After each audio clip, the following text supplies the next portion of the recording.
Last week, the United Artists Cinema chain agreed to make 300 of its theaters more accessible to people with disabilities. Also, disabled patrons will no longer have to buy an extra ticket for their wheelchair. Good. About time they overturned that barbaric practice. Okay. Grocery and department stores across America have added reserved parking spaces for expectant mothers.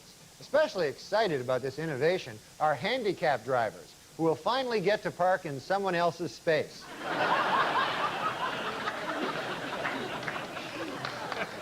Meanwhile, 5,000 disabled Americans were in Washington last week to protest doctor-assisted suicide. On a sad note, the demonstration turned ugly when all 5,000 disabled people fought over 2 handicapped parking spaces.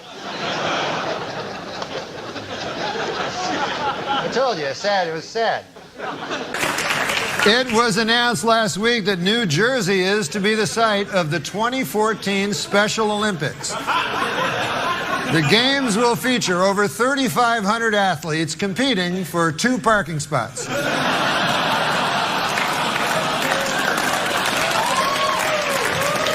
Meet anybody, any heroes of yours, any big celebrities? Yeah, I met Larry Flint. He's not my hero, but he's a guy. He's a famous guy. Sure, he's famous. He's well known. Yeah, I enjoy meeting famous guys, sure. You know. And he came out, he's in a wheelchair, and he talks like this. He goes, "Wah, wah." But he was, it's not his fault. It's not his fault. No, I know. He was shot. So Larry Flint was there, right? So afterwards, I went up to Larry Flint, and I'm very uncomfortable around anyone in a wheelchair. Right. Or any sick person. You're worried about it. You don't know what to say. You don't know if to address it or not. Yeah, and I'm worried about my own mortality. You think it's almost infectious? Yes, I really do believe that they don't tell you how many contagious things there are. He said, because I was in the movie The People Against Larry Flint. Versus Larry. You were in the movie! The People versus, it was a famous movie and you're in it. I was in it. I was one of the people that was versusing him. Okay. So I said to him, he said to me, hey, no, he's a good guy. He's a good guy. So I got close up to him, which you have to do with these fellas, and I said, hi, Larry, and he said, hi. So I said, no, of course. I just agreed with him. Anyways, he said to me, he said, whenever you're out in California, come on over, I'll take care of you. No, but this is what he said to me, Conan. He goes, hey, when you're in Los Angeles, you know, I told him I was coming to Los Angeles. He goes, when you're in Los Angeles, he goes, look me up. He goes, I'll take care of you. Whenever people say that, you think, like, that means nothing, but coming from him. Now, my Uncle Basil, if he said, hey, anytime you're in the Ottawa Valley, come on over, I'll take care of you, that would mean he would make me a nice mincemeat pie, you know, and Aunt Ida would play on the piano, and it'd be a heck of a thing. But when Larry Flint says, I'll take care of you, I assume that means I'll be having sex with an odd-looking lady, and then he'll come in whacking off on his wheelchair.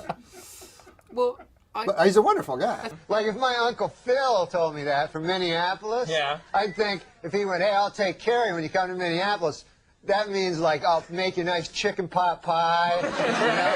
But Larry Flint, that means, you know, I'll get you a couple of hot, dirty broads, you know, and then while you're having sex with them, I'll come into my wheelchair. You know?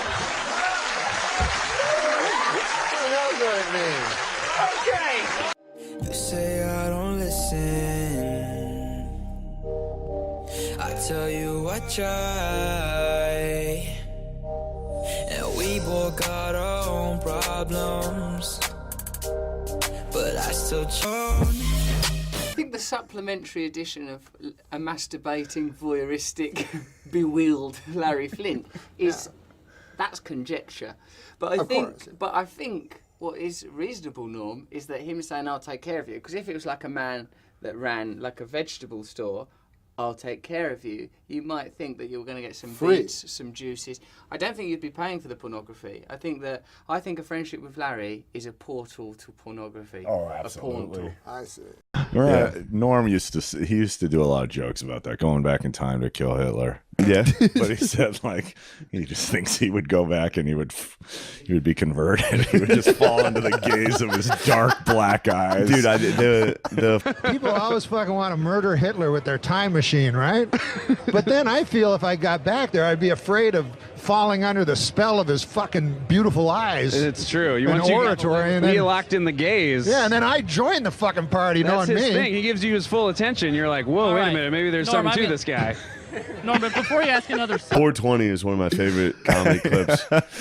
We came up with that on the way to the studio. It's we were just so like, good. I was like, Dude, you know what I'm talking about? It's 420 on their podcast, him and Norm's podcast. we were, And Norm's like, look, he's like 420, and he's like, you're saying it's about smoking weed. Yeah. So this is what they say. 420 is a code term used primarily in North America that refers to the consumption of cannabis and, by extension, a way to identify oneself with cannabis subculture. He goes to the Wikipedia and he's like, oh, look at that. It was a statesman from Austria. Yeah, I remember And then he that. starts reading about it. And then he's like, he did this. Odd-looking duck. Odd looking duck, but he has black eyes. Yeah. And then he goes, oh, hold the fort.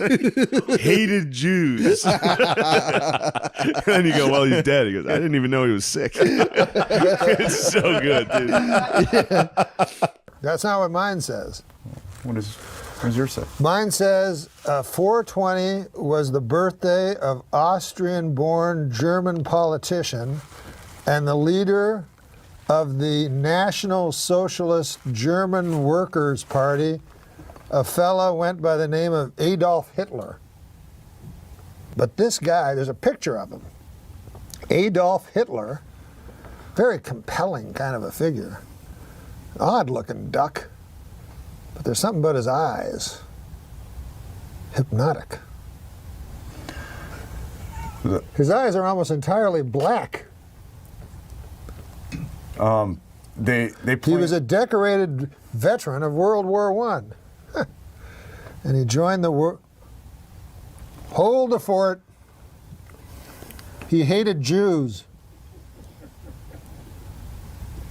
How funny was it? The 9/11 Airlines. Oh my God! How'd you sit through this? How do you do this? 9/11 Airlines.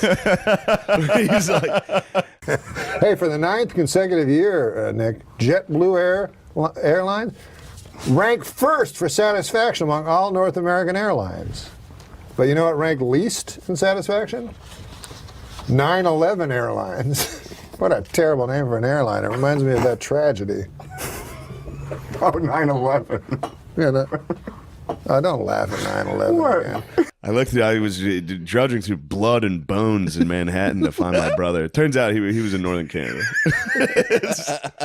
9/11 Airlines reminds me of that tragedy. You know what the number one worst airline was? 9/11 Airlines. It reminds me of that tragedy. Dude. I tried to tell him not to laugh. Adam. I know. I walked through blood and bones in the streets of Manhattan trying to find my brother. Jesus. Yeah, he was in northern Canada.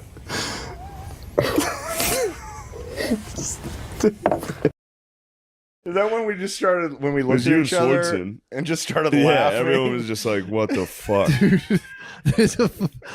Were you in New York when the Twin Towers fell? No, I was in Los Angeles. Well, either way, it was a national tragedy. It was. Yeah, I know. 9/11.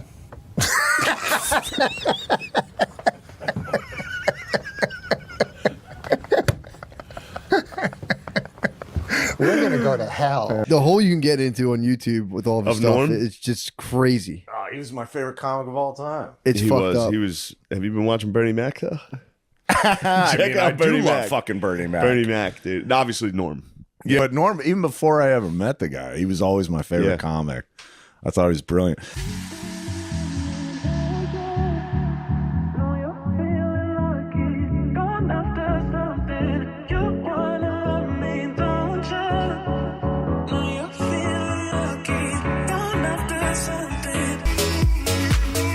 Do you want to hear my impression of That's going to be you if you don't lose weight. You want to hear my impression of the 9/11 call from Johnny Carson? 911 call. Yeah, I'm sorry. Yeah. But 9/11 was a national tragedy. Yes, it was. Why do you laugh at that? You said it. Johnny Carson died at 80 years old. Okay, Johnny Carson died at 80 years old. Would you like to hear my impression? Deep throat porn legend Harry Reeves. Yeah, he died. But how are they know going to who close that that is? casket? I mean, probably because of his erection, I would think. How are they going to close that casket? That isn't very good, is it? I didn't write that one. Plus, a man died. Yeah, a guy died. How are they going to do it? He was a real pioneer. Jonathan Winters is a brilliant, like, improv guy, and he would dress up as this character, Maudie Frickert, you know, as an old lady, and he'd go, hello there. He did a voice, and Johnny Carson just stole it. Even the costume, everything. And then, so this guy couldn't do it anymore. Oh, my God. You know what I mean? Because it'd be like if Jimmy Fallon took one of your bits. Yeah. You can't do it. You can't do it anymore, yeah. Robin Williams was notorious for it, right? Well, listen. I think it's a well-known. All right, that's fine. You know what they always say? Speak ill of the dead. You know that old fucking, that old saw? God damn. It's been a couple years, just let it go. It's just been less Doesn't matter. But anyways, Joyce Brothers, well, I don't want to speak ill of the dead, but what a fucking whore. Jesus. No, she was a nice lady. It's hard to believe that the entire cast of Saved by the Bell is now dead. It's hard to believe that. Organist Ray Manzarek died this week at the age of 74. The Curse of the Doors. What about this? 42-year-old Richard Swanson set out to dribble a soccer ball from Seattle to Brazil, but got hit by a car in Oregon and died. Well, at least he got to die loving what he do. At least he got to die doing what he loved, Nick. Dribbling a soccer ball in traffic. No, that's not nice. The man behind the voice of Tony the Tiger. Sadly, the man behind the voice of Tony the Tiger died at 64. His last words, I don't feel great. I gave it something. Yeah. All my children star Matthew Cowles has died at the age of 69. Oh. Or has he? David Brenner was the biggest comic ever to come out of Philadelphia. Well, again, he just passed away, and we should talk about him. Yeah, we should, but let me finish this sentence, and I don't even think David Brenner would mind if he's watching. Sure. He's probably watching from, actually probably from down below, getting raped by the devil. Well, I mean, that guy had some sins that he died with, but whatever. No, I'm just saying. No, I'm saying David Brenner led a life that made Sodom and Gomorrah seem like Burbank. Nice guy. Let me as abacus. I want to do this. Jesus. Oh, come on, that's not a Chinese guy. I wasn't saying it was. That was kind of racist. What are you, Mickey Rooney? Hey. Hey, come on. I know he's dead, Have but a little Mickey Rooney respect. did a very racist thing, like you just did, in a movie called Breakfast at Tiffany's by the wonderful Truman Capote. I wasn't doing anything racist, and you know it. But go ahead. Does Bob Barker still work there? He's dead. Bob Barker's dead? Yeah. I didn't know. Well, rest in peace. He's not. Oh, I'm sorry. Drew Carey just Oh, took don't over. listen to I fucking assumed he was. Daniel. Oh, God, he's not on dead. Who's alive and Bob who's Barker is dead. not dead. Last I think week, he was I alive. hope he's alive. Daniel, we Oh, my wanted God. we wanted to book Jan Michael Vincent. The guy tells us he's dead. He's not dead at all. he's all clean like you guys. Oh, by the way, man, my condolences goes out to Hoffman, Dustin Hoffman. Dustin Hoffman's still around. I thought he died of a heroin. No. Dustin's still with us. We're waiting for Rain Man 2. Didn't he die of a heroin overdose? Philip Seymour Hoffman. Who's that? A different actor. Rain Man? Son. No relation. Believe it or not. None? No relation. Who's Relic? Well, good luck to you, Dustin. Norm. Mangraves are the perfect gift for Dad this Father's Day. Your dad's alive? No. Fuck. God damn it.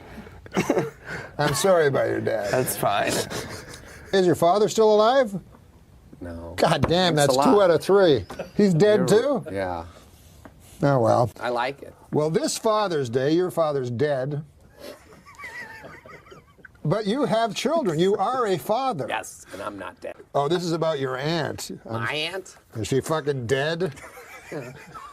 Yes. You don't have a living aunt? Maybe. My father was brutally murdered last week, and it's only now I can look back and laugh. And then these people would fucking answer. They go like, "I'm so sorry." Like, closure takes a while.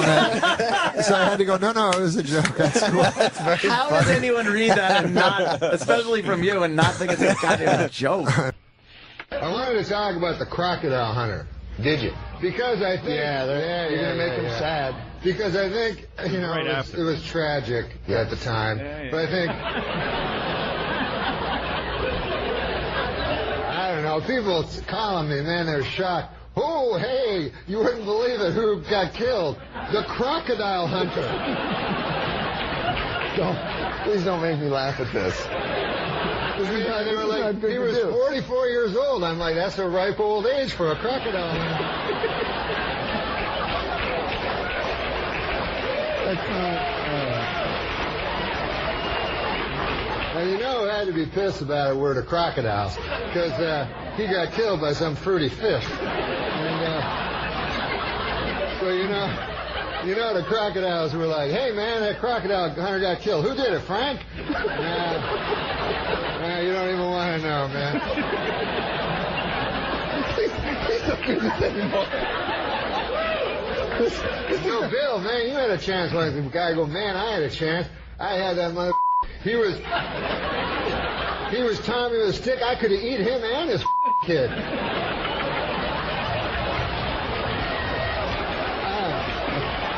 I don't feel good about this. You remember I ever tell you that story, Bill? Yeah, only 1,000 times. That's for the kids. All right, Norm MacDonald. I'm so lazy that I feel like guilty sometimes that other people, have... Like, put it to me this way, man. If I got, like, in an accident and was paralyzed from the neck down, it wouldn't really affect my lifestyle. It's about the same, watching the TV, lying on the couch. That's why I feel so sad when some guy, like, that's active, like that Christopher Reeves guy, he's, like, active, man, and riding horses, and he's Superman. You don't get much more active than that. And so for that guy, it's a tragedy, For me, it's a tragedy that I don't get hit by a truck. But for him, it's a tragedy that he falls off a horse and he's all paralyzed from the neck down. And the worst thing about being paralyzed from the neck down is that your cock is down from your neck. That's the bad part about that. Because if they just told you, yeah, your calf is paralyzed. Yeah. All right, fair enough. If they said, hey, bad news, you're paralyzed from just below the cock down. You're like, oh, man, that's too bad. I was going to use those toes and shit.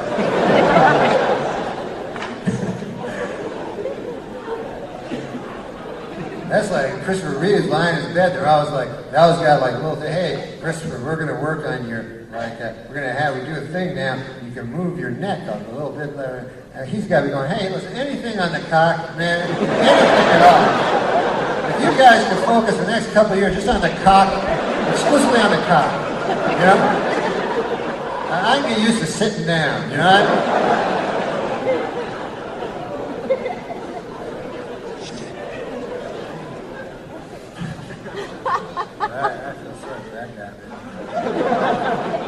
Remember when he was a director for a while? Wasn't that odd? He was in that fucking thing, but he was a director? Isn't that crazy? I don't know what the hell that was. He was directing a movie, but from a crazy... How can you do that?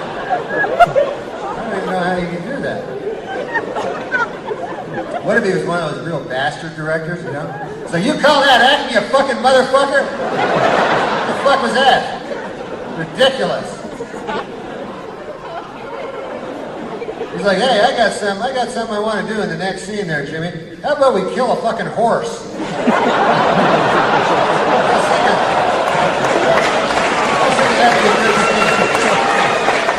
Shoot a horse in the head. That might be a good scene.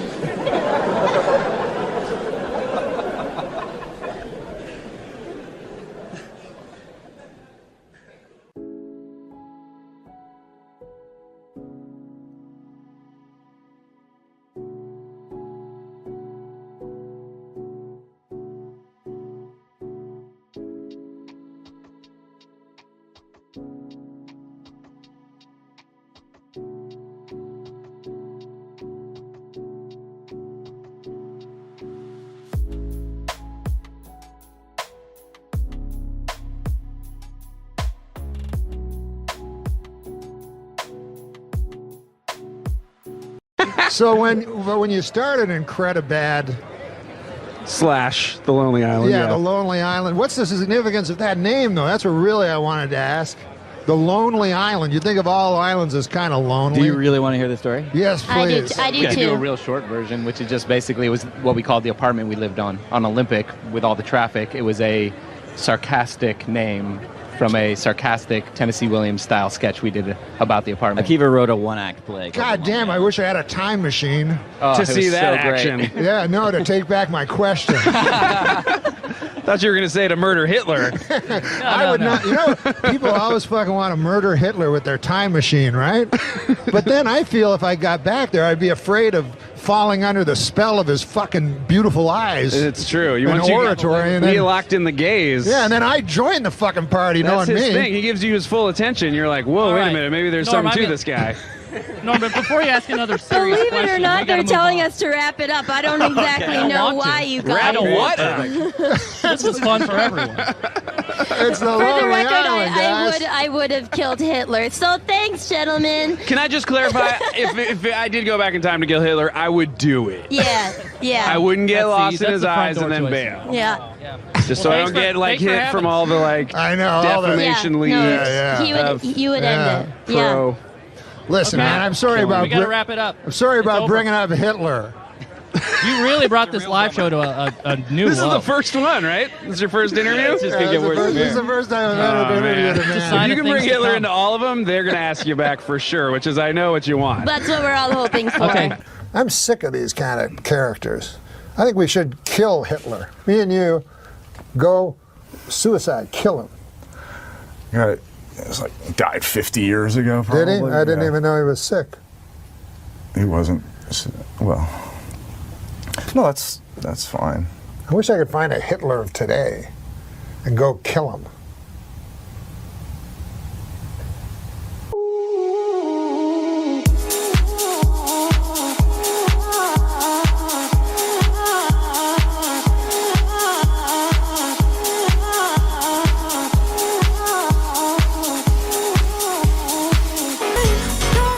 Mark. Now let's take us back in time. You started. You say. I wish I could. I don't know. Figuratively. If I could take you back in time, first I'd kill Hitler, but then I'd ride a dinosaur or something. I don't know what you wanted to do, but these are some things you'd have to do first. I would invest in Coca-Cola. There's a lot of things I wouldn't do if I could go back in time, but unfortunately I can't. You're probably going, oh, well, this guy can go back in time. Why hasn't he? Well, that's an interesting question you ask. Because I don't have a time machine, and I don't know any portholes in the atmosphere that I can go through, and that's about the only scientific stuff I could say is portholes, and maybe that's just for What boats. year would you go back to if you could go back in time? What year? If I could go back in time, I'd go back a year ago and just get a pastrami sandwich or something from some place that closed 2 months before. But so I don't, because if you could just go back anytime, then that would be fine. Well, then let's go down memory lane just a little bit. Yes. Okay, when I did thought you? he just went there. No, I'm kidding. I'm kidding. Yes, I'd say hello to Jesus. If I could go back in time and say, hey, between you and me, I think, maybe keep your mouth shut. It's getting people angry. You're really not making any friends here. Eventually, you'll be famous. Trust me. But right now, maybe you just want to, pull back a little. Go ahead, Angela. Hop in here. Hey, World Cup. You watch the World Cup? Oh, I'm wearing one. I'm king here. In World Cup soccer, Mexico defeated Cameroon 1-0, or as it's known in soccer, a blowout. Right? Yeah, very low-scoring games. Who wrote these? The enemy? Can't find a joke you like. You don't want to do a dirty joke, Carl. Absolutely. There you go, sir. Okay. Police in Tennessee arrested a teenage girl when they found a loaded handgun in her vagina. When questioned, her boyfriend said, I guess that explains why my cock... I can't say that word. I guess that explains why my cock kept getting blown off. I don't get it. A man in Chipata allowed a hyena to eat his penis after being told by a witch doctor that would help him become rich. Is it me, or does it sound like that hyena and witch doctor were in cahoots? I think maybe they were in cahoots. Gee, who writes these? Huh? We should have this person locked up and looked at, or at least looked at. I like that one. There you go. Let's do it. Let's do it funny. This one's like two pages long and cut off at the end. Come on, man. Do your best. Give it your best. It's not even complete. Give it your best shot, man. Troubled starlet Lindsay Lohan had a cameo on Anger Management last week and managed to shock the cast and crew by showing up on time and even early. Later in the week, the Mean Girls actress was looking decidedly chipper as she posed on the red carpet at a clothing store launch in Sao Paulo, Brazil. Perhaps Lindsay is getting a jump start on her upcoming mandatory 90-day rehab, or maybe bartenders are just asking her to land someplace else, knowing the way liquor... What the fuck are you talking about? Oh, here's the rest of that joke.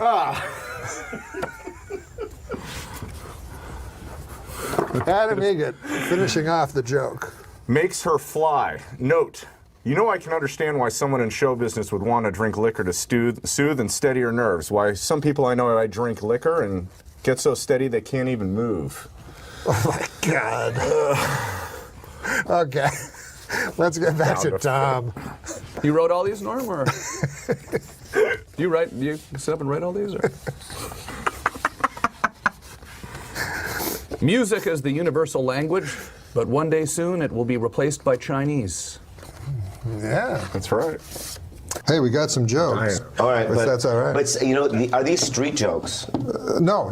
So you wrote them? They're not. Someone wrote them. Some of them wrote that you know. Yeah, some people in this room. Okay, cool. Some people in this room. Thank you. I don't want to say who because in case the joke doesn't work. Okay, all right. So that's a start. You can just read it. You don't have to read ahead if you don't want. There's nothing. No, I'll just read it then. Yeah. Boy, was it hot outside today.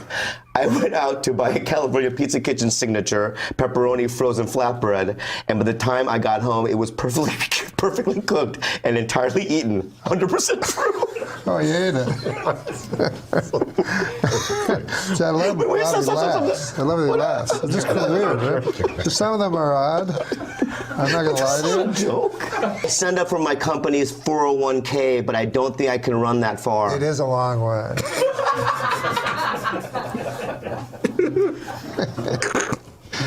Wait, I gotta get one that's gonna make Bobby happy. I don't like when he scowls after that.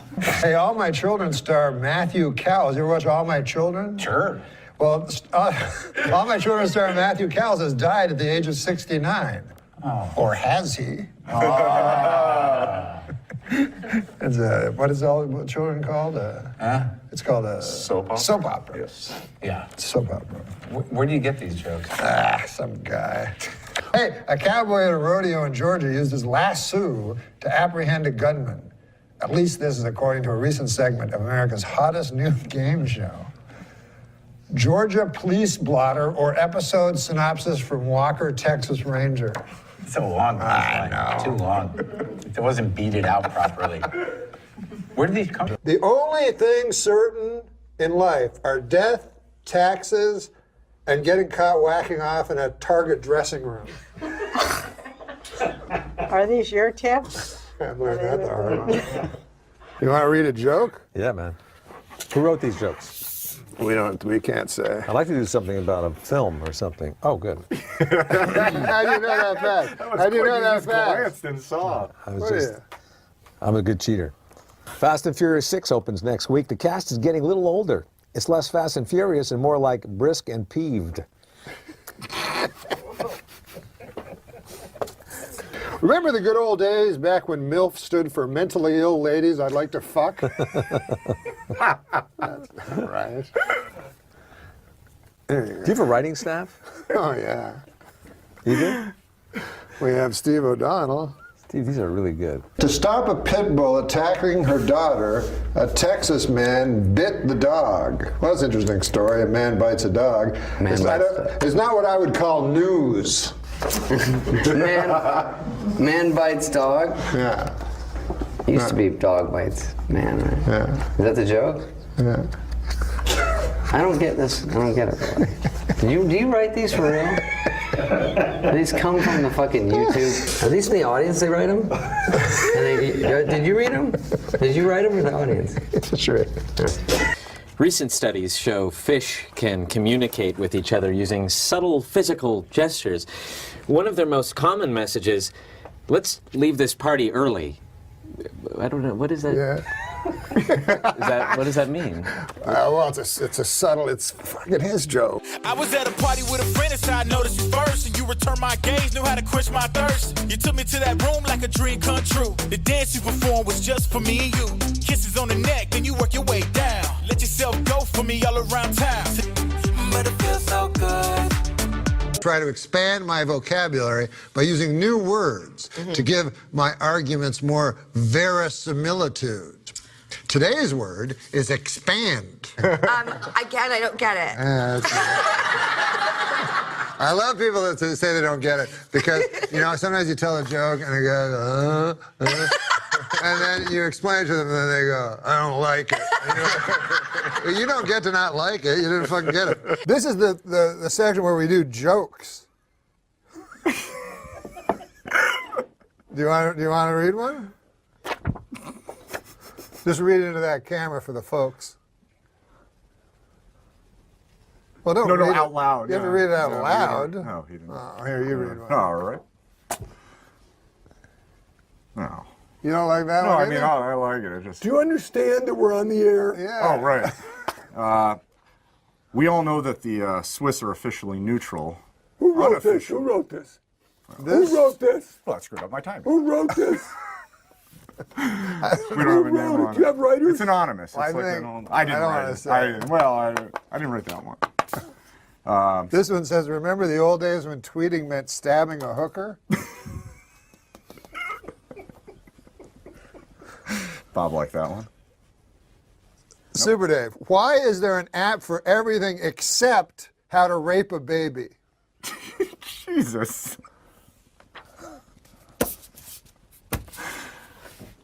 Some gold-plated chains would make a nice retirement gift for a very, very good slave.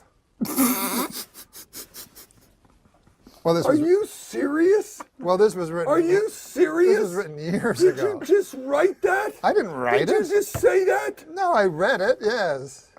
You read that? It was an old. It was written, Oh obviously. my God Almighty! I'm not part of this. No, it was written No, before. I'm not part of this. No, you can't read that. Well, what about this? Go ahead. Read this one. I can prove God exists if I can just find that damn receipt from our brunch in heaven. That is so funny. That is so fucking funny. Oh, this one's actually topical. We could nip March Madness in the bud if we watch for the warning signs of brooding antisocial February fever. Who is writing this? You're doing this. This is your life. You're putting your life on it. You dress like horseshit tonight. No, that was Adam I Egan's don't fault. care. That was You Adam should have Egan's worn fault. I told you to bring a some wardrobe. kind of a hose coat. But that was Adam You got Egan's a fault. thing with a hood. But that was Adam Egan's But then fault. you're reading these. This is you. Sure, junkyard dogs are mean, but the meanest dogs are generally found guarding concentration camps. And it says here, there's a note. Early versions of the Jim Croce's 1973 smash hit Big Bad Leroy Brown. Do you remember that song? Tell the people that. No, do you know what you just said? It Do you have included. any idea what you just read? This says it No, did you have any idea what you just read? That It was an junkyard dogs. anti-Semitic joke about the concentration camp. No. Oh, Not what do you mean, anti-Semitic no, at no, all. no, it's Semitic? No. Well, you know, I know what the problem is. Did you write it? I didn't write that. Who wrote it? They used the meanest dogs. I don't know who wrote it, but I think the problem is that some people might not know what the concentration camps are. So concentration camps were found in Poland. Oh my God! What? Almighty. Oh my God! Concentration camps. Please get my nurse. I swear to God, get her in here right now and I'm reel trying me to away. explain to the Did folks you who know. Did you have too much salt? You know what? This is your first show, and these are the. Well, I don't want to bring up the systemic, extermination attempt against the Jewry of Europe, but this says on this piece of paper that Bad Leroy Brown initially included the line meaner than a concentration camp dog, but Croce decided it was unpleasant to the ear. And it was also offensive to Jews, gypsies, and homosexuals. Little did it matter, Croce would be dead with it. Well, this Lindsay Lohan can't swim a stroke, but she sure knows every dive in town. That one I liked. That was my favorite. I'm keeping this. That is a favorite? Did you write this? I didn't write that one. No, Read that one. Call me an old softy, but I'd prefer it if you called me a distinguished gentleman with a flagging erection. Oh. I don't like that one. I'll read that one. Why are you going to make me read all this? Alfred the Great may well be the greatest monarch in the history. Can you do me a favor? Can you find out what the traffic is like on the Santa Monica going to the desert? Do you know the Harlem Shake? Yeah, I've seen it on every single commercial. You've seen it. Then you'll appreciate this joke. I remember back when the Harlem Shake was just a black fella holding me upside down off a fire escape trying to collect his money. Can you find out what the quickest way is to the Santa Monica Freeway, please? And don't call me again. Super Day. I don't care about anything. You don't call me again. There's no last minute fill in. There's nothing. Okay? Thank God we're only reaching 50 people. Wait, That's all I can do. Here's the problem with taking pictures. Yeah. Photographers are largely flamboyantly gay. Right. And so then when they take, a good look for them is a flamboyantly gay look. Right. So when they take your picture, they want you to look flamboyantly gay, and then you're like, can I look a little less flamboyantly gay? And they're like, no, this is good. I'm like, I'm wearing a dress. Well, again, it's tonight and tomorrow night. The Comedy Works in Larimer Square. Thanks so much for toughing it out without coffee. It's great to meet you. Thanks a lot. All right, on over. Excellent suit. Thank you. Yeah, it's I just like that one. brand new. Oh my. Let's get back over to Angie and Chris, please. Wait a minute. Norm, what is wrong, Norm, with flamboyantly gay? Yeah. I ask you. I ask you, Norm.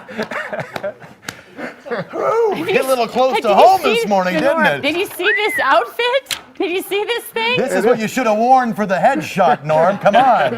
Panache. It is cool. Huh? Come on. You wore that between what he's wearing now and ending up in the dress. That was halfway. It is cool. Norm could have worn this. Oh, yeah. Wow. Hey, Johnny Weir called. He wants his outfit back. Oh, hey now. He's talking to you, too, not me. I don't know who he's talking to. I don't know. Maybe he's talking to me. Because Johnny Weir would look fabulous in this. Look good in either one of these outfits. Yes, Did you meet him backstage? No, I haven't. I met Randy Travis, and I'm a huge country music fan, and George Jones is my favorite, so this is a big night for me. Do you like the new country or you like the old country? No, the new is gay.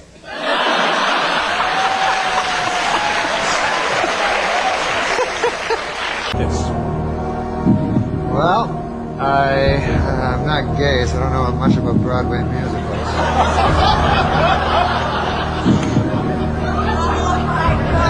And I've been told I can't ask you a question, so I don't know what I'm supposed to do here. It's more than we really wanted to know.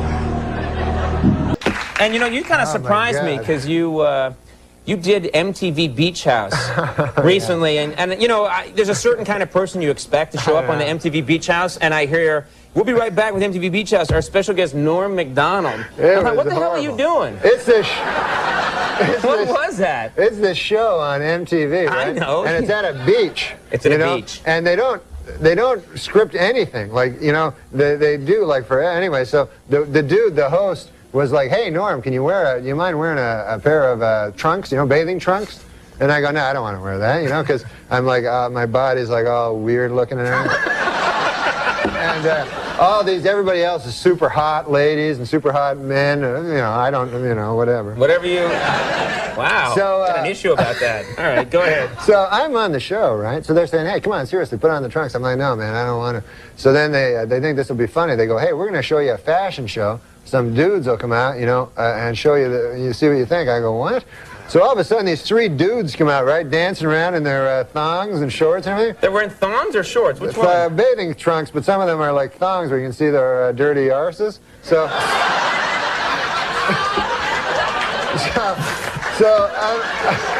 So I'm like watching it, and I'm like, oh, like man. Chaucer. Yeah, go ahead. So I'm like, oh. I guess it is. Okay, go Old ahead. English. So I said, oh, yeah, no, I'm pretending to go, oh, yeah, that's funny, right? And you do a lot of that on MTV, yeah. So then the guy, the host, he goes to this one guy who was very, very, very gay. He goes, what? How do you know that? No, I mean, you had a sign? Yeah, he looked very, very gay. He says to this dude, he says, hey, I'll give you $20 if you lap dance on Norm. You know what I mean? Right. All of a sudden, this dude like, hey, $20. I guess he didn't have much money. Starts running towards me, right? So I look up. Here's this nude, almost nude dude running towards me, right? So I think in my head, okay, man, pretty soon the guy's going to be writhing around on my lap with his ass, And I don't want that on TV, forever. No, it's okay to talk about it, but you don't want to see it. Right. They videotape that, and it's there forever. So, meanwhile, what can I do? You can't hit a guy because it looks bad. You know what I mean? Even though, of course, a woman could hit a naked guy running at him. Sure, that's fine. okay. But a man can't hit him. Yeah. So I have to think fast. There's only a second. So I bolt. I take off, right? You started running too? Yeah, running down the beach. The guy catch you or no? Yeah, and then I had to come back on. They're like, oh, Mr. Homophobic. I won't let a guy grind his ass into you.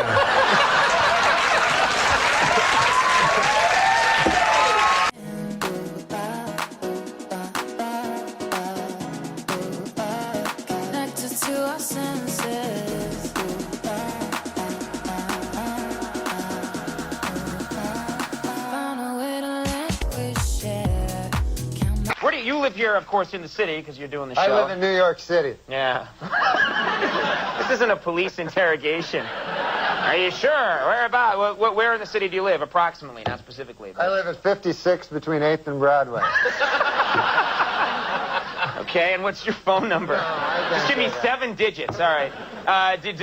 What? Your neighbors nice people? The people that live around you? Great people. Every day I meet somebody new. Mm-hmm. This city's great because of the neighborly people. I don't know.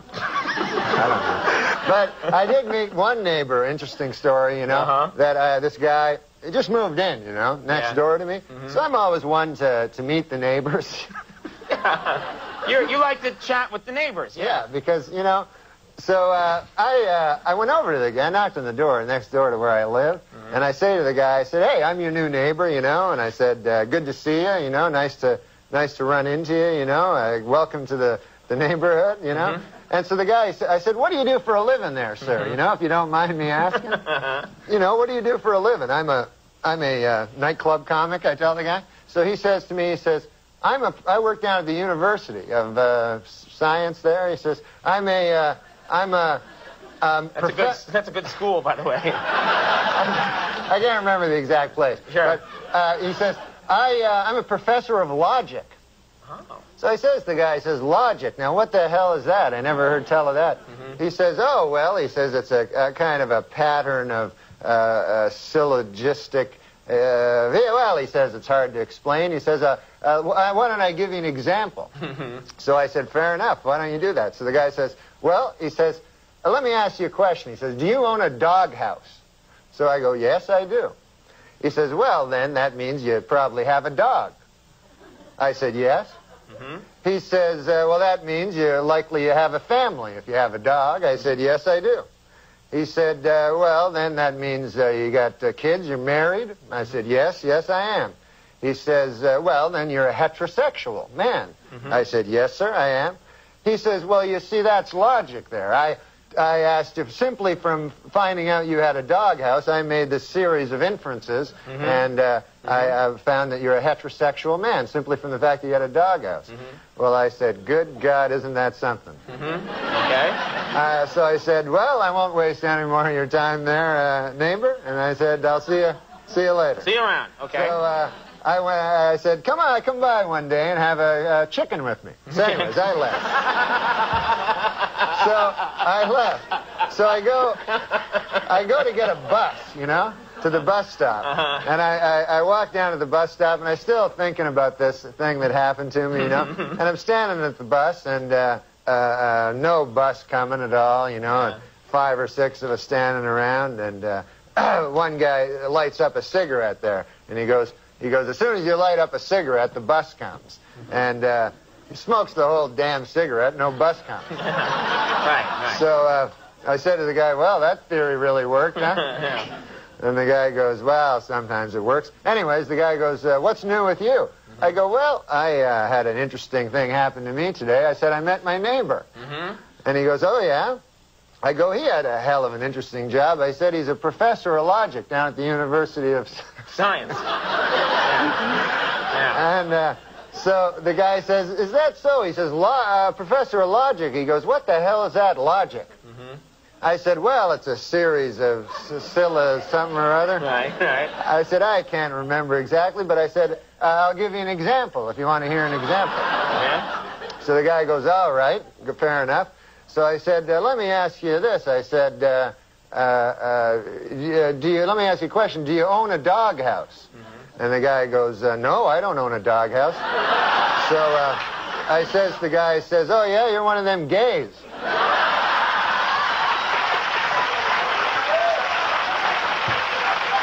And it worked, right?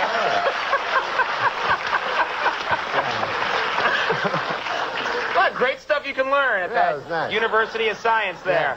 And then the guy, get this. Get this. There's more? This gay guy invites me to have a chicken at his place. That's some kind of euphemism.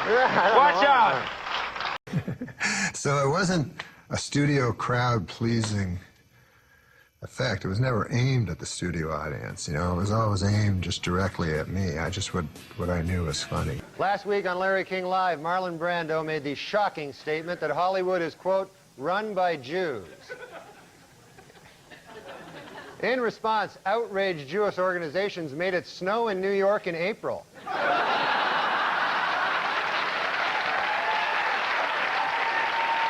Native Americans in upstate New York are trying to block plans to build a Kmart on the site of a Mohican burial ground.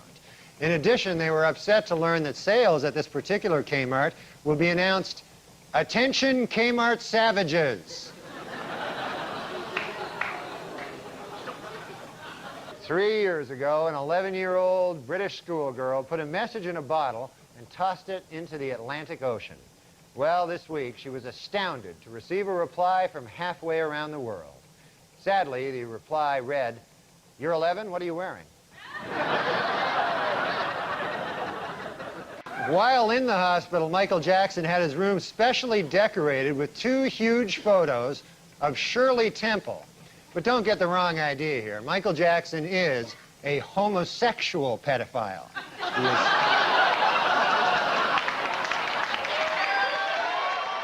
In Falls City, Nebraska, John Lotter has been sentenced to death for attempting to kill 3 people in what prosecutors called a plot to silence a cross-dressing female who had accused him of rape. Now, this might strike some viewers as harsh, but I believe everyone involved in this story should die. A Brooklyn man crossing an expressway on Monday was hit by at least 10 cars. According to police, the man's body was spread over a 2-block area. Police also reported that various organs were flattened on the road and that his spine had been ripped out of his torso. The man is currently resting in stable condition at St. Mary's Hospital. Frank Sinatra turned 80 this week. Frank Sinatra. And although the singer is said to be suffering from Alzheimer's, he had a typically festive birthday, singing a duet with a hooker and having sex with Tony Bennett. Probably going to end up in Jersey with a meat hook up my ass, but it was a good joke. Here we see the president and the first bitch.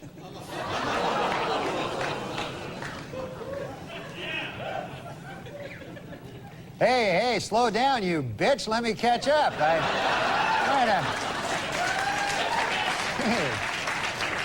In Whitewater News, federal regulators quizzed Hillary Clinton at the White House this week and gave her a perfect score on the lying section. She's a dirty liar. Admitted Brinkley, there was certainly nothing uncreative about the way you moved Vince Foster's body. President's a murderer. You didn't know that? Thanks, I'm Norm MacDonald, and now the fake news. Well, it is finally official. Murder is legal in the state of California.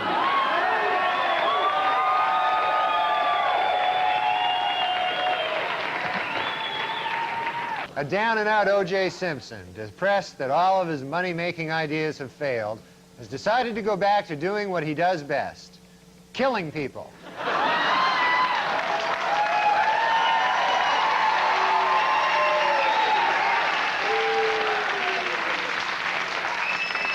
O.J. Simpson was in a different courtroom this week, attempting to regain custody of his 2 children. In order to prove to the court how much he loves his kids, O.J. pointed out, quote, "Hey, they're still alive, aren't they?"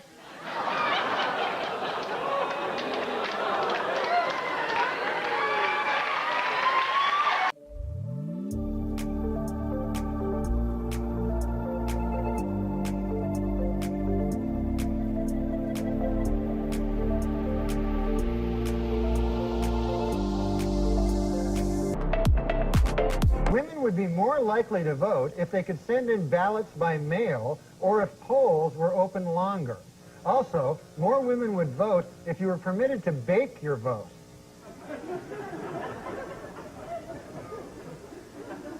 They like to bake. In Milwaukee, Wisconsin, a man allowed his 8-year-old daughter to take the wheel of his car, and an accident ensued that damaged 7 other cars and injured 6 people. Which once again proves my theory, women can't drive.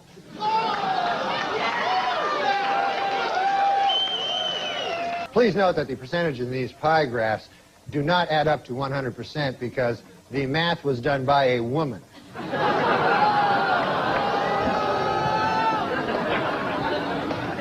For those of you hissing at that joke, it should be noted that that joke was written by a woman. So, no, I'm just kidding. We don't hire women. Like I saw a one-woman show once by a woman. Mm-hmm. And, just one? Yeah, the only one. And she was like, well, my mother had breast cancer, you know, and now I have breast cancer. And I'm like, well, it's everybody. Like, they think it's so special when everyone gets cancer and dies. Like, that's not great. What if we just ended the podcast? But it's almost like the height of narcissism to think that you're going to you're going to be so brave as to talk about it in person, right? Whereas all you're doing is just garnering sympathy for yourself. Well, I guess that's true. How's that brave? It seems cowardly to me. It seems much braver to me. Like, I remember Richard Farnsworth was an old character actor, and he did a David Lynch movie called The Straight Story, and riddled with cancer, you know, his last movie, and very frail. And it's a fantastic movie if you ever get a chance to see it. It's not a style, because I'm not really that big a fan of what's his name? David Lynch? Yeah. I'm not a fan of it. I don't understand weird stuff. I'm like, huh? What? But this one is a straight ahead story. You know, you think. I call it like a hard G. It's G rated. Okay. It's hard G. I call it hard G. Because the second time I watched it, I'm like, whoa, I understand it all of a sudden. Well, you got to see this movie. Okay. And if you watch it closely, there's like hellish things going on underneath the surface of what looks like a quaint story. It's based on a guy who, in actual real life, drove his riding lawnmower across the state to visit his brother who was dying. So anyways, the point of it is that Richard Farnsworth was nominated for an Academy Award for the movie. And if he had said he was filled with cancer, he would have won for sure. Sure. But instead, he didn't say it. And in fact, no one knew it. His family didn't know it. He kept it from everyone. And then he was a stuntman before he was an actor.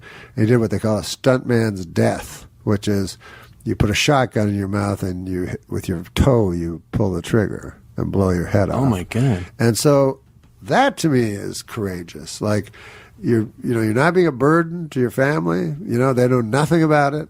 And then you're gone. And then that's it. Yeah. And then toe in the shotgun. Yeah. And they write him.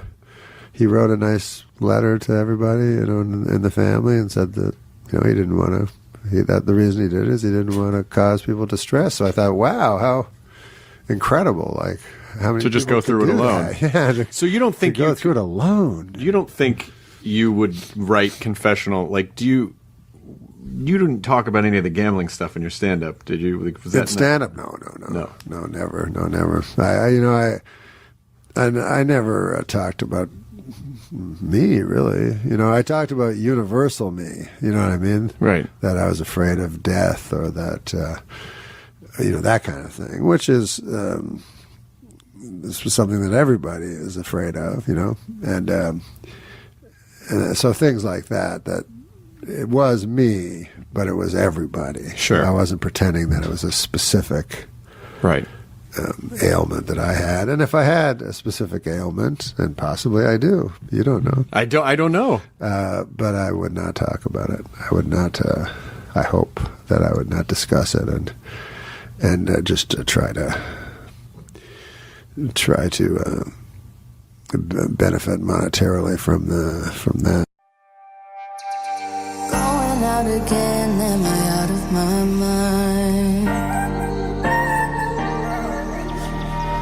Going out with friends, gonna have a good time. Enough of this grimness. Business news: Facebook founder Mark Zuckerberg is facing a $1 billion tax bill this year. Now that's he pays $1 billion in taxes. In tax, that's a lot of money. Good problem to have, right, Tom? That's not bad. God damn. Absolutely. $1 billion. $1 billion. That's more than my dad made in his lifetime. Yeah. Unbelievable. This guy's carping about that. How old is this guy? I don't know. I think he's in his mid-20s, maybe. I have to look that up. And most of these, I feel these rich kids are unknown. Yeah. You know what I mean? Like he's known because of that movie. Yeah.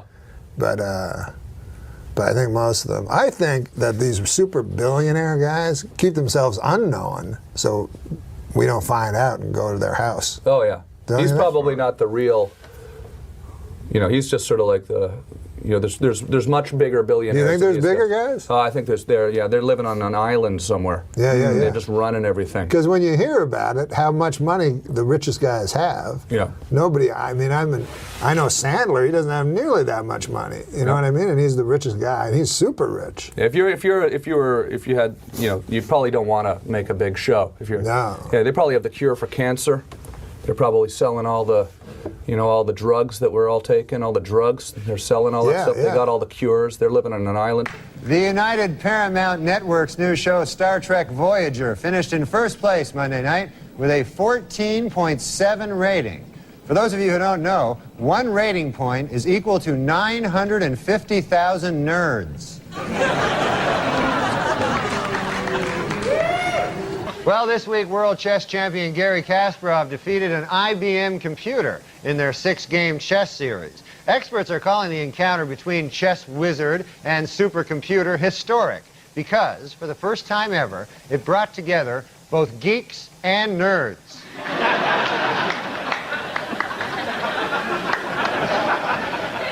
After numerous requests, the National Institute of Health has finally granted funds to the University of New Mexico in order to test mice for the deadly hantavirus.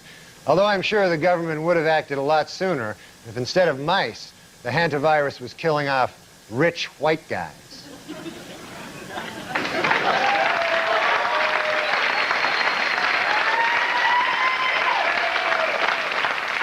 And in Brunswick, Maine, an outbreak of the deadly canine parvovirus has led to the local Humane Society killing many of its dogs. Gee, I wonder if the Humane Society would kill off victims of canine parvo if instead of dogs, they were rich old white guys.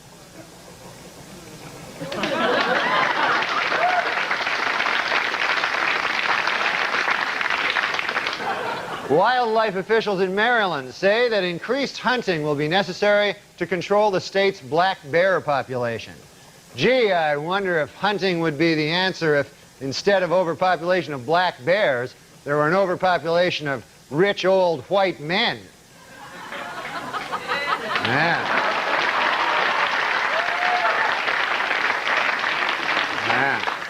Then I wonder.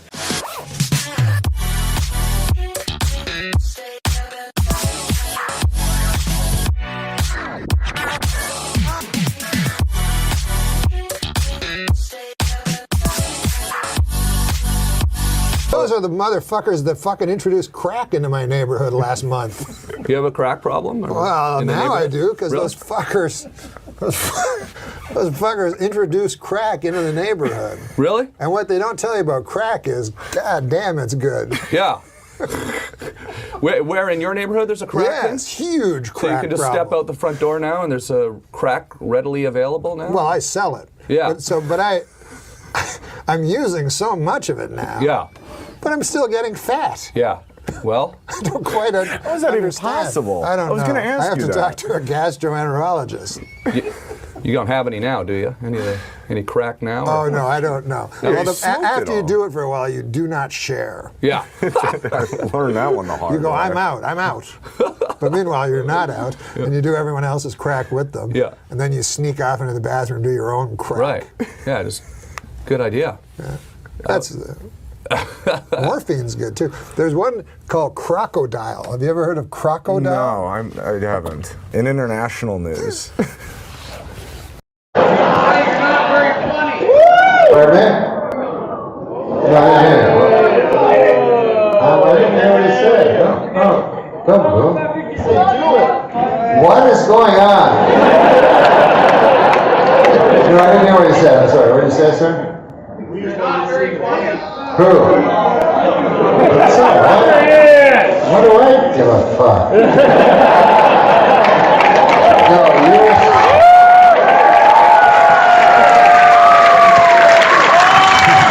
Now you're saying I'm not very funny. What? You got my money. That's okay. How much money? No. How much money I got that's yours?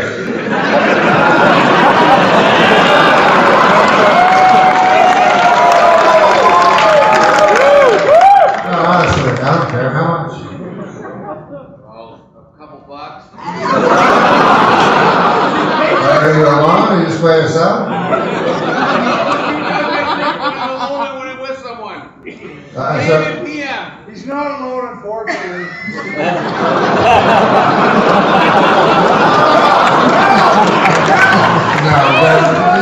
So what was the idea? So here's the thing. So you go, I'm gonna pay money. Go see this dude, right? Tickets probably cost a lot of money, right? So,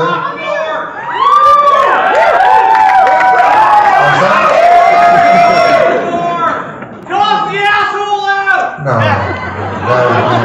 that would be an awful thing. That would be an awful thing. That would be a terrible thing to do. No, I just want them to understand what exactly happened. So,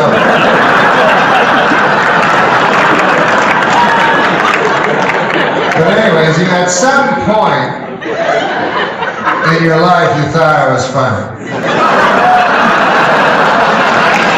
Because I don't got no fucking banjo or shit.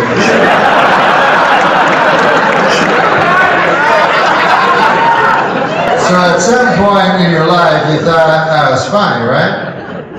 Weekend update, baby. Weekend update.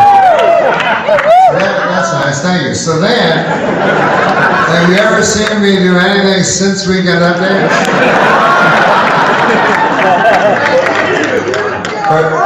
Pardon me? YouTube Morbid ones. I'm sorry, what? YouTube Morbid bits. I did what? There are a lot of YouTube Morbid bits. YouTube morbid bits? Oh, morbid. I see. And so then, did you like those? No. You didn't like those?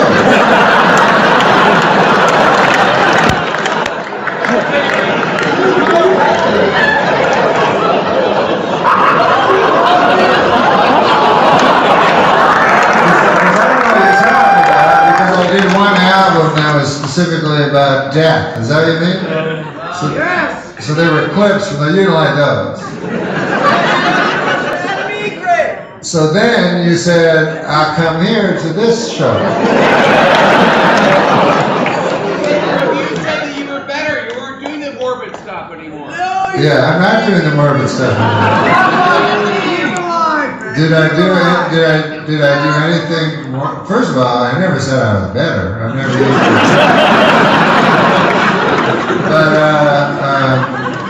But have I done anything morbid, do you think?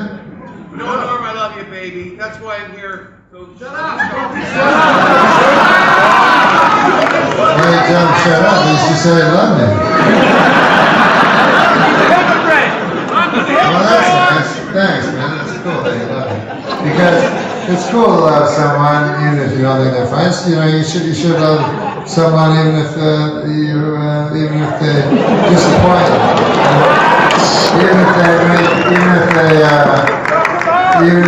No, I'm not going to check them out. Why would I do that? Yeah. So you know, it's nice of you to love me, even though I've disappointed you. I'm sorry I disappointed you. Because seriously, I never tried. You know. I'll try to do that.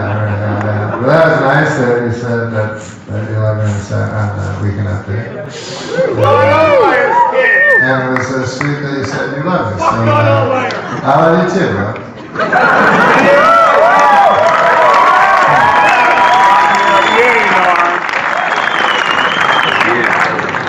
Oh, man, alive. We got through that all right.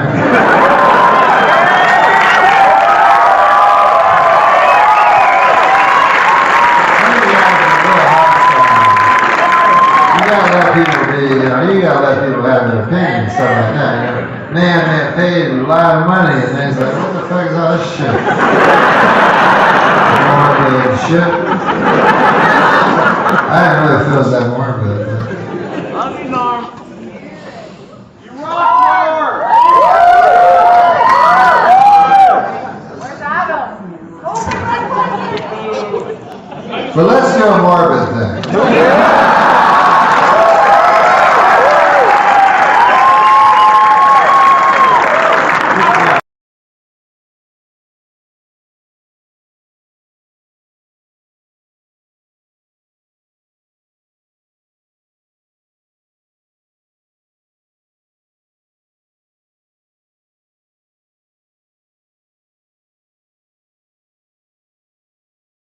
One more thing about my impression of you that I just recalled. What? I had a chance to meet Johnny Carson because of that impression. Sudden thought, when did sugar diabetes become plain old diabetes? How so? Because Johnny Carson phoned me and he said he loves Larry King and every day he reads the News and Views, which was the impression I did was your News and Views in USA Today. So I had a chance to meet Johnny Carson, which I didn't take. Why?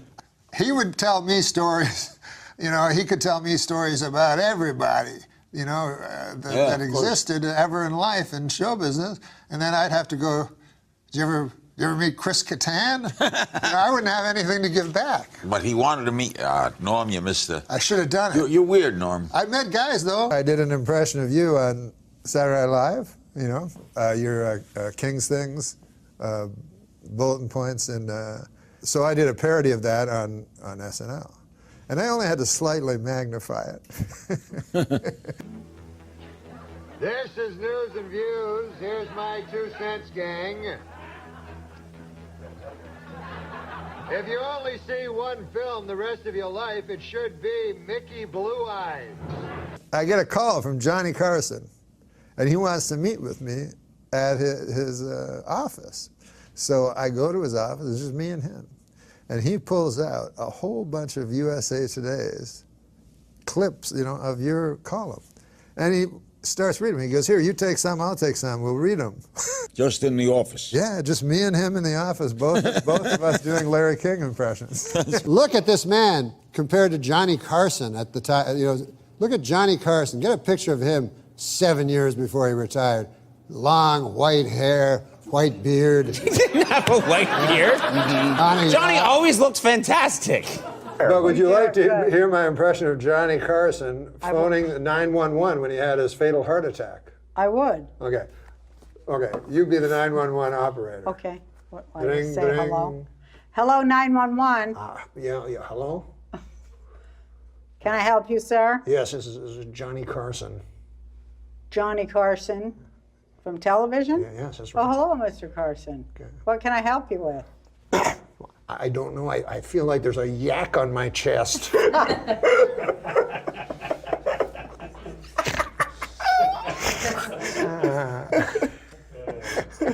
You did have a lot of yak jokes, didn't you? Well, have I ever done my Johnny Carson impression for you? No, you haven't. And I'm sure this young audience would love to see it.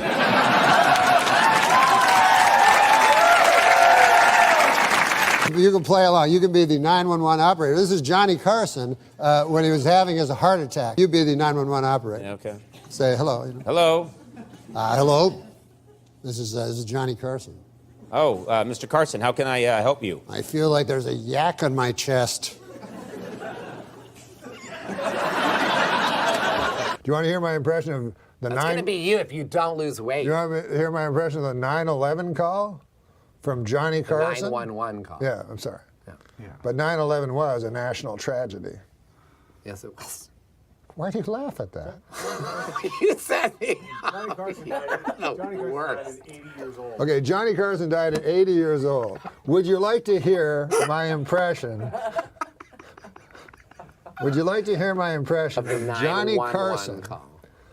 Johnny Carson's 911 call. Because he called while he was having a heart attack. No. Would you like to hear my impression? Okay, you be the 911 operator. Hello, operator Mary. Yes. What is your 911 emergency? I feel like there's a yak on my chest. Hi-oh! We would like to thank Andy Dick for being on the show, and to end the show, Andy Dick will be reading a joke, and then the show's over. Good night, everybody. Andy? Purple sun. Oh, can I do a Karnak? I was trying to. Can I do a Karnak? Yeah.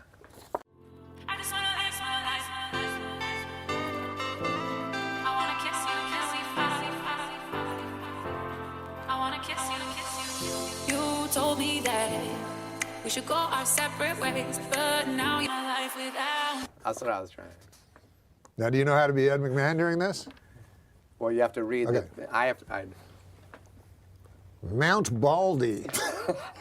Mount Baldy. And you read. No, then you have to say Mount Baldy. Mount Baldy. Mount Baldy. Yeah, Mount Baldy. What did Yul Brenner's wife do on their wedding night? Did you have Alec Baldwin? He must have. Oh, yeah, every season, pretty much. He's amazing. I don't know what he's doing now. He was unreal. Weird tweets. But, you know, he's being caricatured on Saturday Night Live, like, quite mercilessly by Alec Baldwin. Like, is it funny to you? Is that funny? No. The only reason I don't find it funny, when I was there, Darrell Hammond did Donald Trump, and that shows how far back Trump goes, because that was 20 years ago. But Daryl did him then, it was a softer Trump. You know, I think it was a Trump that was a lot closer to his real self. But if you do, the problem with if you do an impression of someone, you have to like that person, you know, because you're playing the person, and people like themselves. So you can't play someone and have contempt for them at the same time. You know, it doesn't work as an impression. So I don't like his impression, and I have no political affiliation. I just mean from a comedy level. He used to come when he was a lot younger, I guess, because it was when I started, which was 20 years ago, and he was married to Kim Basinger. And he'd complain about her, like, you know, the most beautiful woman. He'd go, fucking wife. She bought a town. He was mad because she bought a town. Which a town? She bought a whole town? Yeah, oh my God. So their credit score went down a little. Gosh, Robert, I can't tell you how great it is to have you on the program. You know, the work you've done over the years, just top notch. It must make you very happy. Huh? A little bit, yeah. I saw Marvin's room, and I have to say, just a fine piece of work. Robert, it's a great cast. You got Meryl Streep, Diane Keaton. Oh, and you know who I particularly enjoyed in the film was Chong. Yeah, he was good. He was very good. We're filming Taxi Driver. Marty turns to me. He says, "Oh, let me guess. Probably said this. Probably, yeah, you enjoy the shrimp. Yeah, you enjoy the shrimp." Hey, you know who I bet really enjoyed the shrimp? Chong.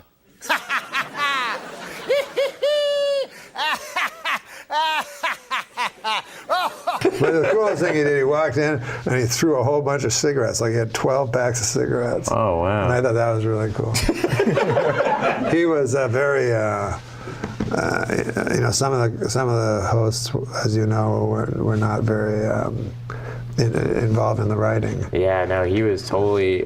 He could have been a cast member. He really could have been a cast member. Yeah. Feelings flowing up and down, picking up the pieces that you left behind, hitting a new type of flow, breathing in the smoke and clearing up my mind. The thoughts of you, I never knew what the hell you got me. What do you mean? And so there was a secretary, I don't suppose you call them that anymore, but a pretty girl behind a typewriter, whatever you call them. And she was very sexy, you know. So he's trying to be like us, you know, one of the guys. And he goes, that secretary, no, not that, he didn't say secretary. He goes, that assistant girl out there, man, I'd saw my left leg off to fuck her. Jesus Christ. And I said, I think all you have to do is ask her. Yeah, you're Alec Baldwin. I think you're all right. Hey, how about this? The Dalai Lama said that killing in the name of religion is unthinkable. Hey, thanks, Dalai Lama. I'm sure everybody will fucking listen to you.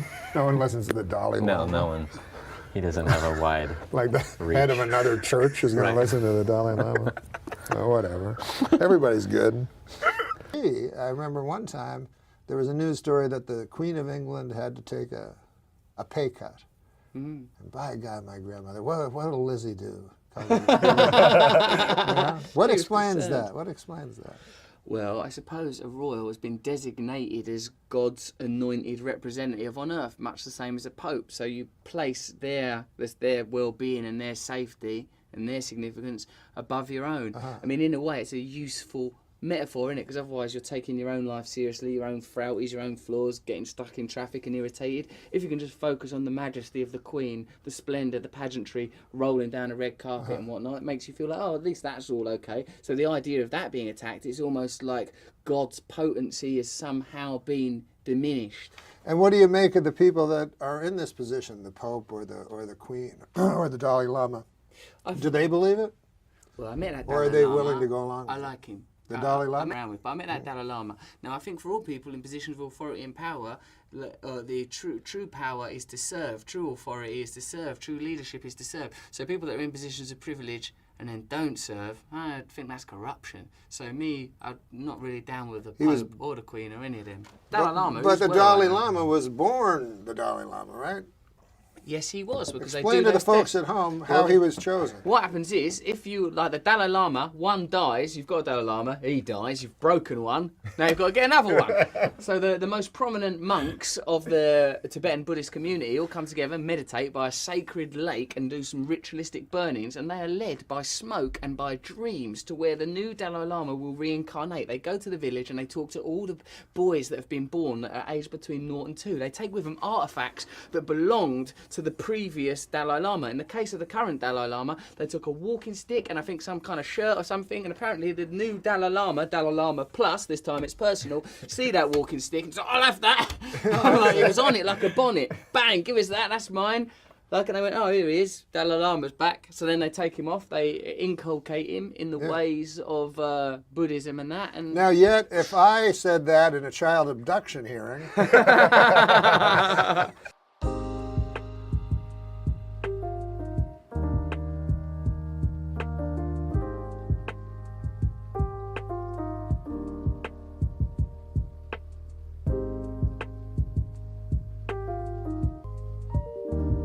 So did the Dalai Lama have something about him that was otherworldly or supernatural? he had an ethereal glow, I'll tell you that much, Norm. He was glowing right at me. So, like, when I met him, I thought, yeah, you could tell. He sort of, as soon as I see you him, glow a little. Well, that's because I'm working on my messianic undercurrent. In Duluth, Minnesota, authorities suspect arson was to blame for a fire that destroyed a mobile home and killed 73 cats. The chief suspect so far? This dog.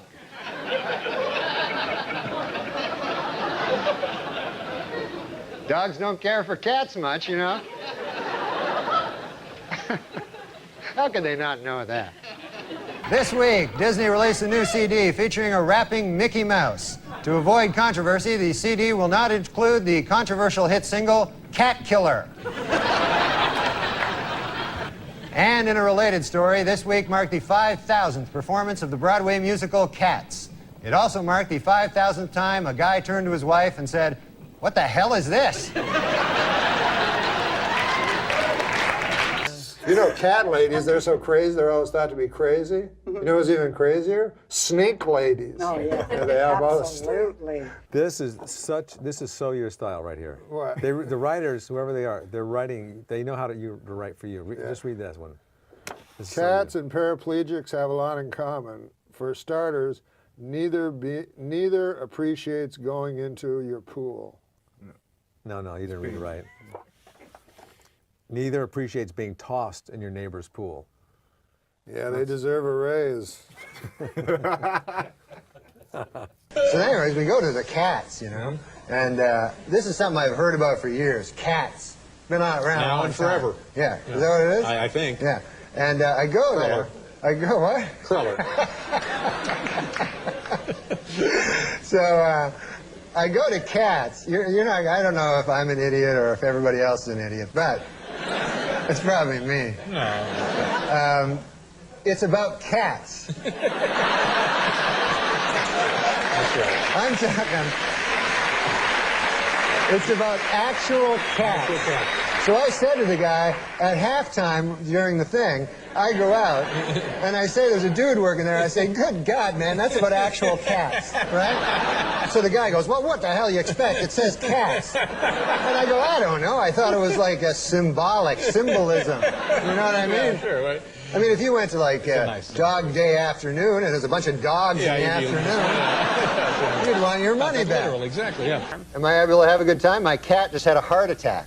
Are you serious? Yeah, he had a heart. You ever hear such a crazy thing? No, I didn't know they got things like that. Yeah, they get heart attacks. So I got it off Steve Korn, this writer up at Sure, Saturday Night I know Live. him, yeah. Yeah, so he gives me his cat. Mm-hmm. Turns out it's some kind of a defective cat, you know? So he's a nice cat and everything. I'm getting along with him. I come back to my apartment last week. The cat's like foaming at the mouth. He's shaking like this. He's foam coming out. So I didn't want to get near it. I thought maybe he'd, you know, who knows? He was delirious. Maybe he'd think I'm a mouse. So I said, I didn't want to get near him. So I phoned 911. You know, I panicked. I phoned 911. Right. Which turns out it's just for people. I didn't know that. Didn't know either. They got mad, man.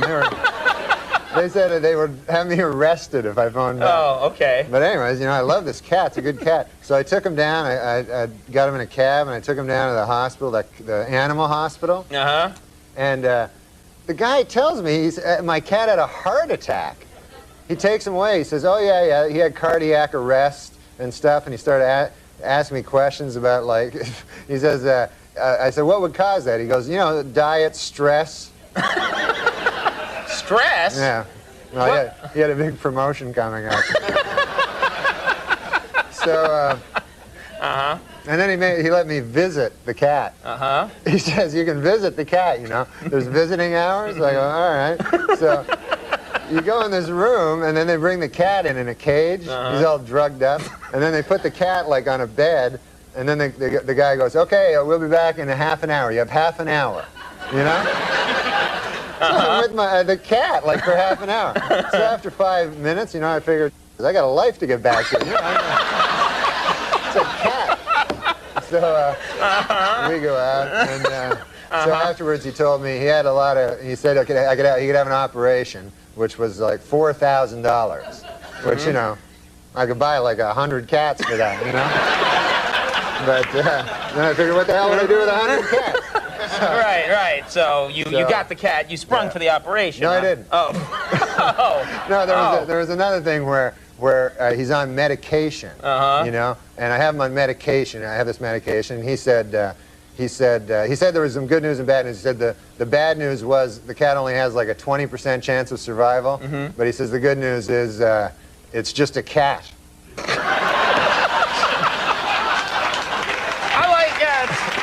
He's a bad doctor. He's a bad doctor, too.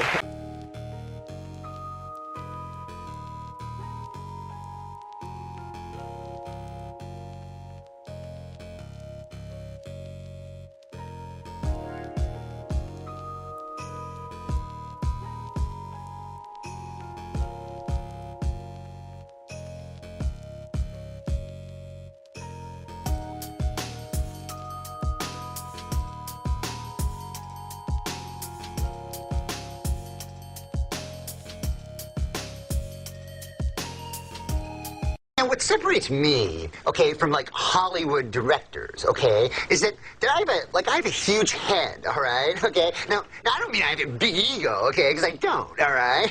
I mean my actual head is huge, all right. I mean I have to sleep sitting up, okay, like the Elephant Man, or I'll die, all right. But okay, get this though, okay. It was my huge head, okay, that thought up who was perfect to play Marcellus's wife, all right. Okay, Walter, your character, okay, is the Gimp, okay? Now, what you have to remember about your character is that he's like, okay, he's kept in a trunk, all right? In the basement of some guy's house, okay? And he's used for deviant, hardcore gay sex, okay? Let's do it. Power. The thing is, okay, about Pulp Fiction, okay, is I had to figure out who was the best guy for it, okay? So, you know, I had to look into my big misshapen head, all right? You say I don't listen. I tell you I try. And we both got our own problems. But he's an old man. You think Scorsese's going to be into Ant-Man versus the Wasp? Why not? But he's not going to be, all right? I don't think he would have been that into that at 37. According to an obscure 14th century law, British Army Captain James Hewitt could be hanged for having an affair with Princess Diana. The punishment for having sex with Princess Diana is death. The punishment for having sex with Princess Anne is having sex with Princess Anne. In other book news, Prince Charles released an autobiography in which he states that he never loved Princess Di and that his father pressured him to marry her. The book is entitled, Of Course O.J. Did It. I mean, come on. New York City doorman Lenny Ladenhoff nearly fell over from shock when Princess Diana confided to him that she was feeling horny and invited him to drop by her hotel suite Thursday evening. Way to go, Lenny! A blind man felt Princess Diana's face last week and said she is the prettiest woman I've ever seen. He then picked up a toilet plunger and said, "Thank you for this royal scepter. I shall treasure it always." And now a correction to a story we ran last week. Prince Charles is actually the one in the middle. So we apologize for that. Well, New Yorkers were asked in a recent survey what they thought of the new slicked-back hairdo Princess Di displayed on a recent trip to the city. 38% of New Yorkers approved, 45% disapproved, and 17% said, "You stopped me for this? Now I'm going to shoot you." Former British cavalry officer James Hewitt, who was Lady Diana's secret lover, says he will never, ever disclose the contents of more than 100 love letters that she sent to him. This, according to Hewitt's new book, I Banged a Princess.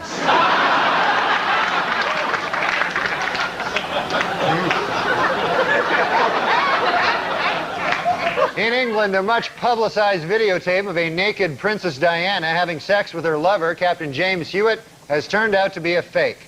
But on the bright side, it's still a video of two naked people having sex. The Franklin Mint has announced plans to market a Princess Diana porcelain doll. And the timing of the move has made some people very unhappy. Critics charge that the doll is in poor taste, and they're even more upset about the Franklin Mint's other new offering, porcelain landmines.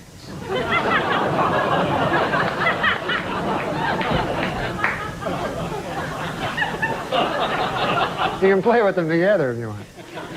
A Tampa businesswoman who bought several of Princess Diana's gowns as a collector is now putting them on display to raise money for charity. However, her method of display is being described by many as inappropriate.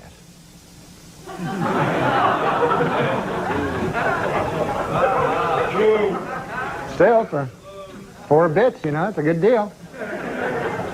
Well, a sad story from Britain this week. According to the Earl of Spencer, several intruders have recently broken into his family estate in search of souvenirs from Princess Diana's grave. But the Earl says he knows just how to protect the site: landmines.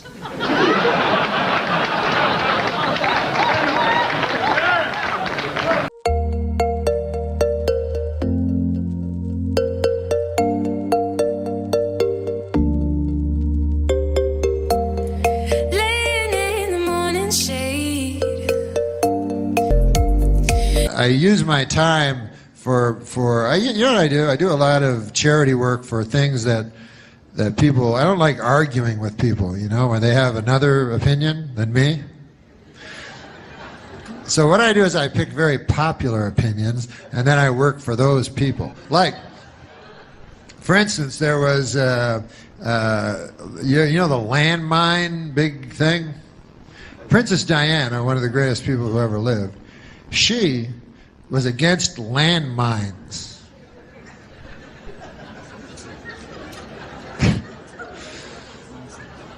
So tragically she died, you know, before her landmine crusade really got rolling, you know. And of course it was a terrible tragedy and everything like that. And then she died, and hey, how about this? Remember when she died, and then Elton John wrote that song for her, but it was the same song that he wrote for Marilyn Monroe? That seems like kind of a jip.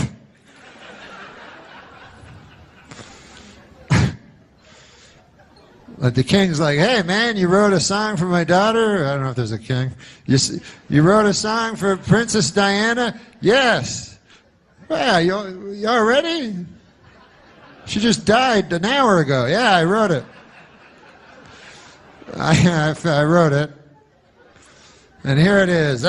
She lived her life like a candle in the wind. Wait a minute. It sounds like that song you wrote about Marilyn Monroe. Well, it's a little bit. Some of the same words. Well, why'd you do that? Because they're similar when you think about it. Come on. Marilyn Monroe, she was taking crazy drugs and promiscuous, running around. Man, you know, you never knew if she was going to live or die. She's just living her life crazy like a candle in the wind, you know. And Princess Di, she lived in a castle. But, you know, they're sort of the same. They were blonde. I got to go. But anyways, I forgot what I was going to say. Oh, that I am very against landmines. So I will go and I will make, you know, I'll go to protests, you know, and I'll have that big sign that says, no more landmines. Because if you don't know about landmines, hey, you're educating me about stuff tonight. I'll educate you a little about landmines, you know, because there's many different causes, you know. And landmines are terrible. What they are is they put them underneath the earth, and then you step on them and they blow you up. So I go there and I protest against them. And what's fun about it is there's very few counter-protesters. You know, there's a couple of guys out there, but clearly these guys are in the pocket of the, you know, big landmine companies in this country. You know? I don't mean to get all Bill Maher on you or anything, but if you think that the landmine companies in this country care about you, the little person, they don't care about you. They care about blowing you up when you're not expecting it. That's how they make their money. No. Okay, I'm gonna try this. Do you like hot sauce? Oh, I hate it. But you know, you gotta try new things in life. No, you don't. Yeah, you're right. Whoa! Son of a gun, that's hotter than a $2 pistol. Man alive. Well, welcome to Phoenix. How long have you been in town? I got in yesterday and I burned myself all over. We said, what were you doing? I know, it's hotter than a $2 pistol in this town. So you're a little peeling a little bit on the nose? Yeah. So you don't come here often in the summer, is that what you're saying? No. Yeah, it's a good plan not to come in the summer. And it's nice every other People leave month. in the summer, right? Yes. Yeah. They scurry out. Spent a lot of time in Southern California, San Diego. Yeah. Are you drunk? Because all you did was ride a cooler and you're sweating. I am. Well, it's hot it's hotter than a $2 pistol. Well, he's got like in here. 12 layers on. Yeah, I thought it was going to be really cold. Well, you're from Canada. This should be springtime for you. No, I know I'm from Canada, but you know I'm still a human being. Like it's not like we evolved differently. Yeah, no, I'm from the frozen north. Yeah. Yeah, it gets colder than It gets colder than a... Oh, here it comes. Get your finger on the panic button. No, it gets colder than a vampire's demeanor. Okay, that's better. Wow. Surprisingly cerebral. Why you going high? Push me to the side. Let's keep going on and I ain't getting tired. Yeah, you try to crucify all the good inside. You go and call 911, but I already died. Yeah, worry about it. Say now, what you saying? You said this is the coldest you've ever been. You're Canadian, so are you okay with this? I've been colder than this. I've been colder than a vampire's... Go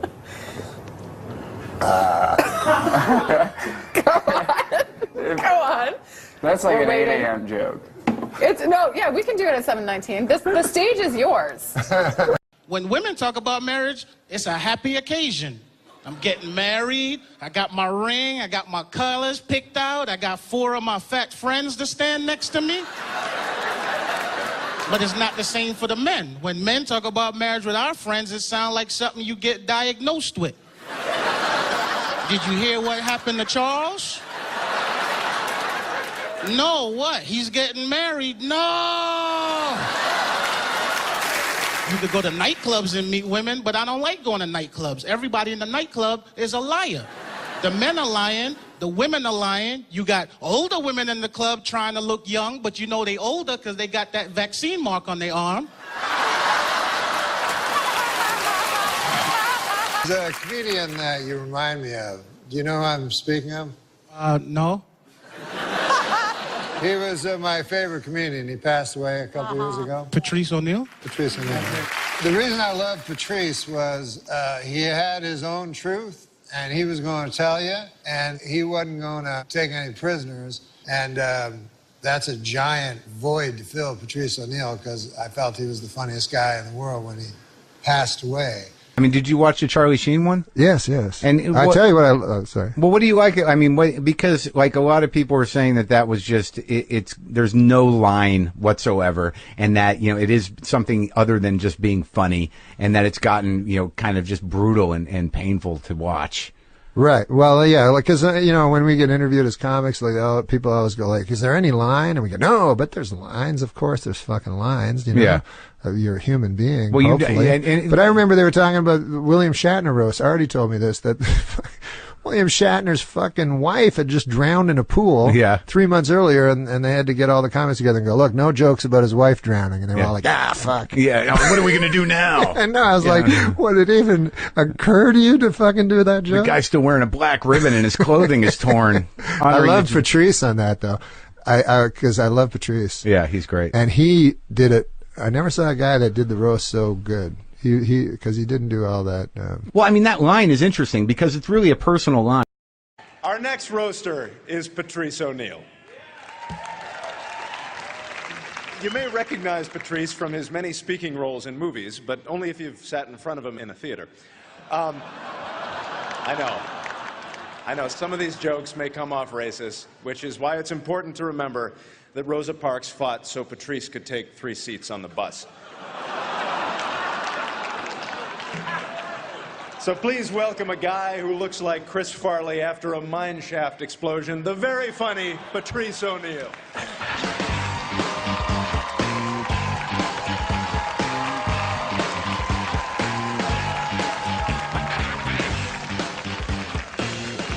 Thank you very much. It's just strange because I had all this planned shit, but I didn't know William Shatner was gonna be quasi, like, an old racist man, like, but everybody's giggling, like, whoa, but you're a fucking asshole, Captain Kirk. What are you talking about? Like, I don't respect him, but like, I'll respect him, because he's fucking Captain Kirk. But I think he might be racist because his hair plugs look like black girls' pussy hair.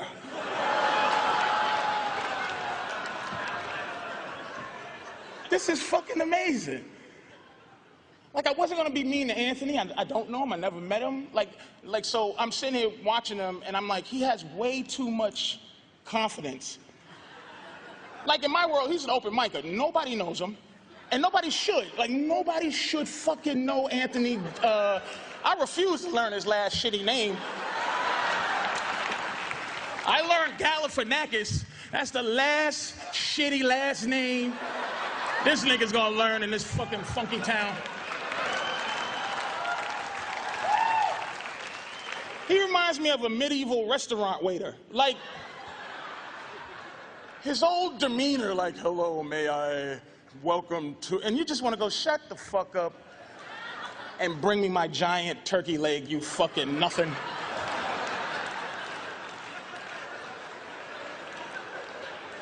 How the fuck can I be too mean after all this shit? I can't believe it. I'm dying of diabetes and you motherfuckers are like, oh, that evil fat puff, you know.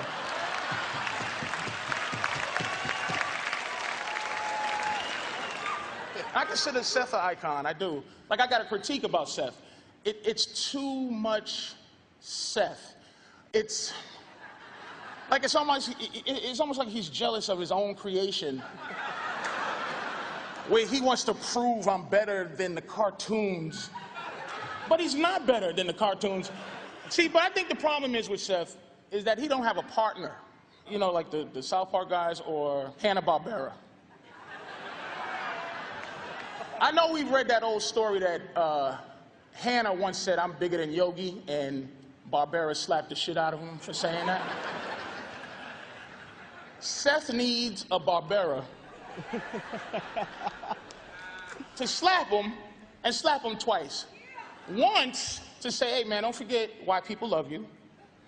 And 2, Just say you're gay. No. No straight man writes that many show tunes. That's a fact. I love Mike Tyson, and I don't have much to say. As a fan of Mike Tyson, I love him, and I don't mean, yeah, I love him. Fuck you. I love you, man. I'm just disappointed and hurt at how much comfort white people have around you now. I don't like it.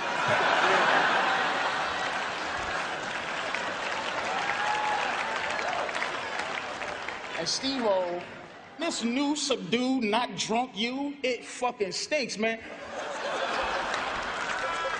Ride that whole Steve-O shit till the wheels come off, man. Let a fucking leech bite your eyeballs and do some goofy shit.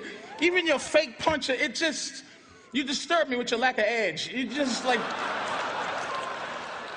why are you still looking at me like that, Mr. Shatner, sir? You're like, boy, I had more for that nigga than I didn't say it. I should have said it, because he's an asshole. You're telling it as it is.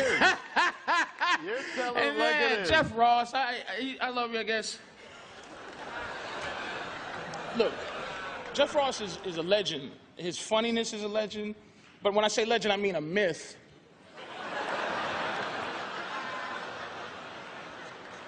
Like the Loch Ness Monster or Bigfoot. Like, we all believe they exist, but who really ever saw it?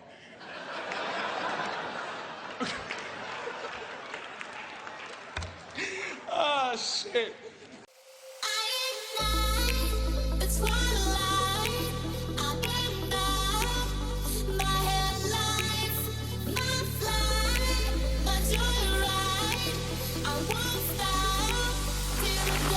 I've turned down many roasts. I have, about 3 or 4 of them. And I said yes to this, and I'm dead ass serious. I said yes to this because I respect Charlie Sheen. I do. I said yes because I respect not his body of work. Like not. It's all been very Christian Slayerish. Like it just like. He sucks, but he's good, but he sucks at the same time. I think that his stand that he made against the business, I think this is a fucked up business, but he stood up, he still survived, and he proved that nobody can keep like a Sheen down, you know? They can keep Estevez down, because his brother, and he's the good one. That motherfucker do everything right, and that nigga's career is over. Holy shit.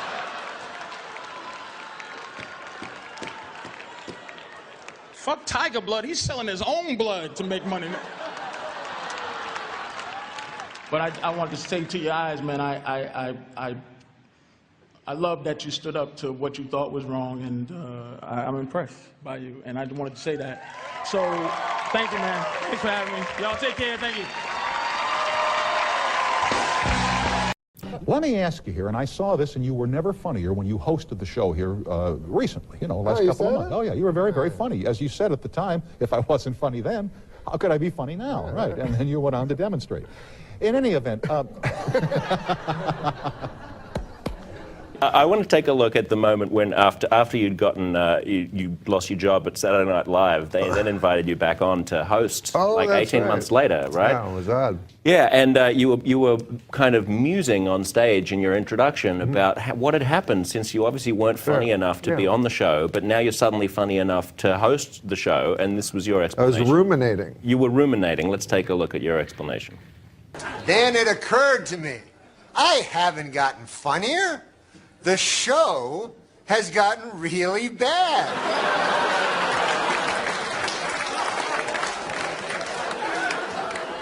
So yeah, I'm funny compared to, you know, well, you'll see later. But...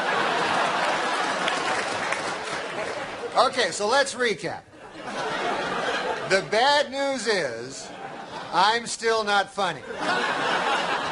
The good news is, the show blows.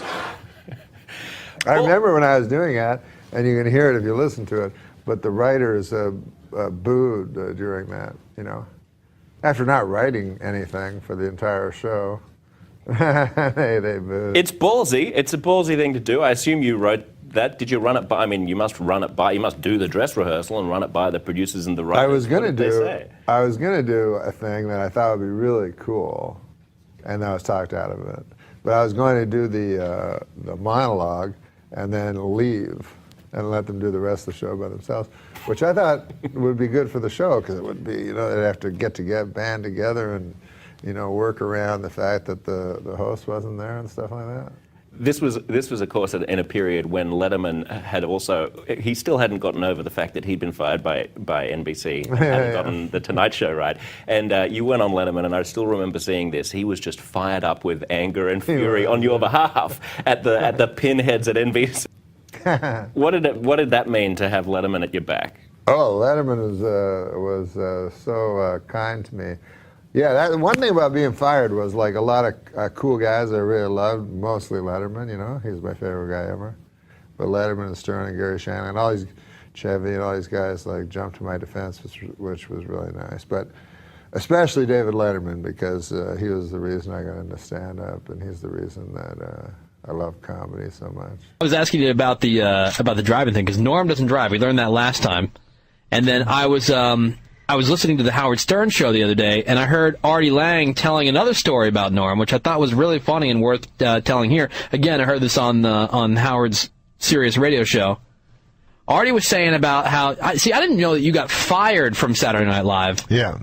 I thought it was just like, you know, cast member decides, oh, you know, I'm going to go do other things. No, I got fired. You got fired because they said, what? It was like, they say, like, you say that they told you weren't funny enough. Yeah. And then the show really started to suck, right? And this is like when SNL went through, like, its most unfunny period. And then they asked Norm to come back to host. That's right, they did, yeah. So he's like, wait a minute, I'm not funny enough to be on the cast, but I'm funny enough to come host. So there was a couple ideas, one of which was Norm was going to come in, do the opening monologue. Oh, Artie said that? Artie said that? Yeah, he's telling the story. Oh, that was I had an idea. I think I know what you're... Yeah. And the idea was to go out and do the opening monologue, because you know how now the host is like in every... It didn't start that way, but now like whoever hosts in the show, he's in like every single sketch. Artie said this on the air? Yeah. So I guess the one of the thoughts, and he said that you obviously ended up not going through with it, and you thought about it for a minute. I almost did it. Yeah, I'm telling you, this. I was like, it would have been the coolest. That would have been the greatest thing. Yeah. He was going to do the opening monologue, get in the elevator, and then leave, because it's a live show. But he was just going to bail, because his character is going to be like in all the sketches, which is not. I thought it would be actually good for the show, because it would make the show exciting after I left. They'd all be scrambling and figuring it out. Yeah. Yeah. But, see, I didn't know that they fired you. Yeah. I wept a little for you, because I already tell every story I ever tell. Well, you know how many comics out there don't give a fuck, but kind of still do? You have to kind of still do to eat. That guy Norm truly doesn't. He's so fucking funny. One of my best opening monologue jokes ever. Did you ever see? Remember that whole thing when he was doing Weekend Update and they told him to make it funnier. So he did, and he just was more Norm the next week. So eventually, of course, he gets fired. So then he goes off into the Hollywood world. He's got a TV show or a hit movie or some shit. So now they bring him back to guest host on SNL. And I'm going to butcher this, but he kind of came out. He's like, yeah, so, people know I got fired from this show. So now they got me back hosting, which means either I got a lot funnier or this show sucks. That's what he opened up with. And I know that wasn't approved. Sorry for the bad Norm. I'll have Jay Moore on to make up for it. That was a great Norm. And come to think of it, I got addicted to you. Oh, no, no, no. And come to think of it, I need somebody like you. Oh, no, no, no. I need someone like you. Ladies and gentlemen, Norm MacDonald.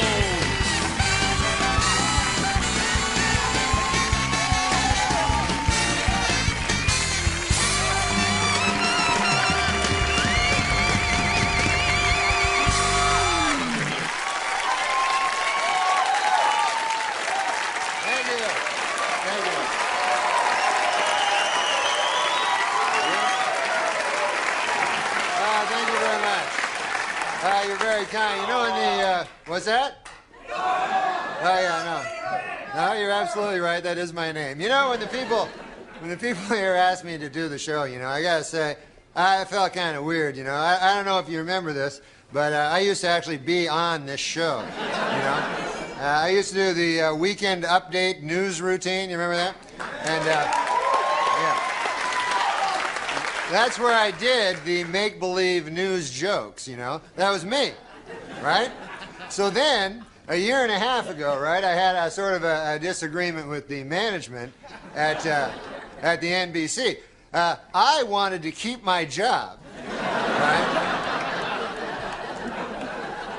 And they felt the exact opposite. So you see, they fired me because they said that I wasn't funny, you know? Now, with most jobs, I could have had a hell of a lawsuit on my hands for that, but see, this is a comedy show. So they got me, you know, you don't want it. But now, this is the weird part, right? It's only a year and a half later, and now they asked me to host the show. So I wondered, I go, hey, wait a second here. Hey! I go, how did I go in a year and a half from being not funny enough to be even allowed in the building to being so funny that I'm now hosting the show? How did I suddenly get so damn funny?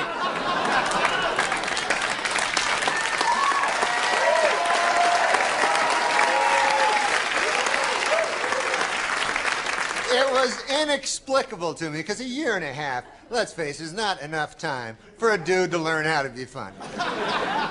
Then it occurred to me, I haven't gotten funnier. The show has gotten really bad.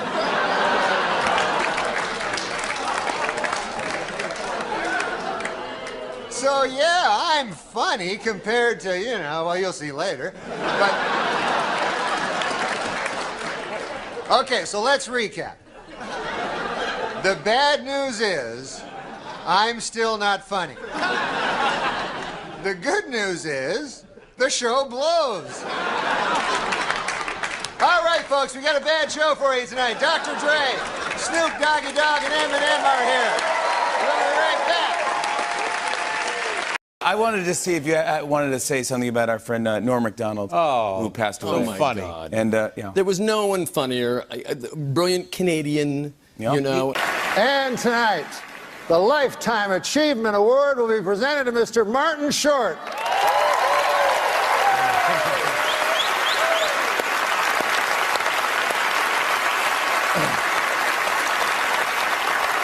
It's the Academy's way of saying, thank you so much, we've had enough.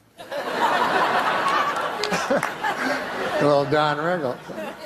As a friend, it's over. You know, we do, in our show, we do a tribute to comedians. I'm serious about this, and we name different comedians, like Bob Newhart and people. And we do a tribute to Norm MacDonald, and we use one of his lines. We say, and this is one of his lines, he said, there's only two categories of cliff diving, grand champion and stuff on a rock. So it's cliff diving. You ever see that guy hopping off a cliff, trying to pass that off as a sport, you know? Man, look at kind of like attempted suicide as a sport there. Next week they got washing down Quaaludes with wood alcohol. That's next week. Can you believe that? No, I'm just making that part up. But cliff diving, what a crazy... And you can't tell who's better either. You see a guy hopping off a cliff and you go, man, look at that. And then the next guy hops off a cliff and you go, oh, look at that again there. Another guy hopping off a cliff. But you can't tell who's better, you know.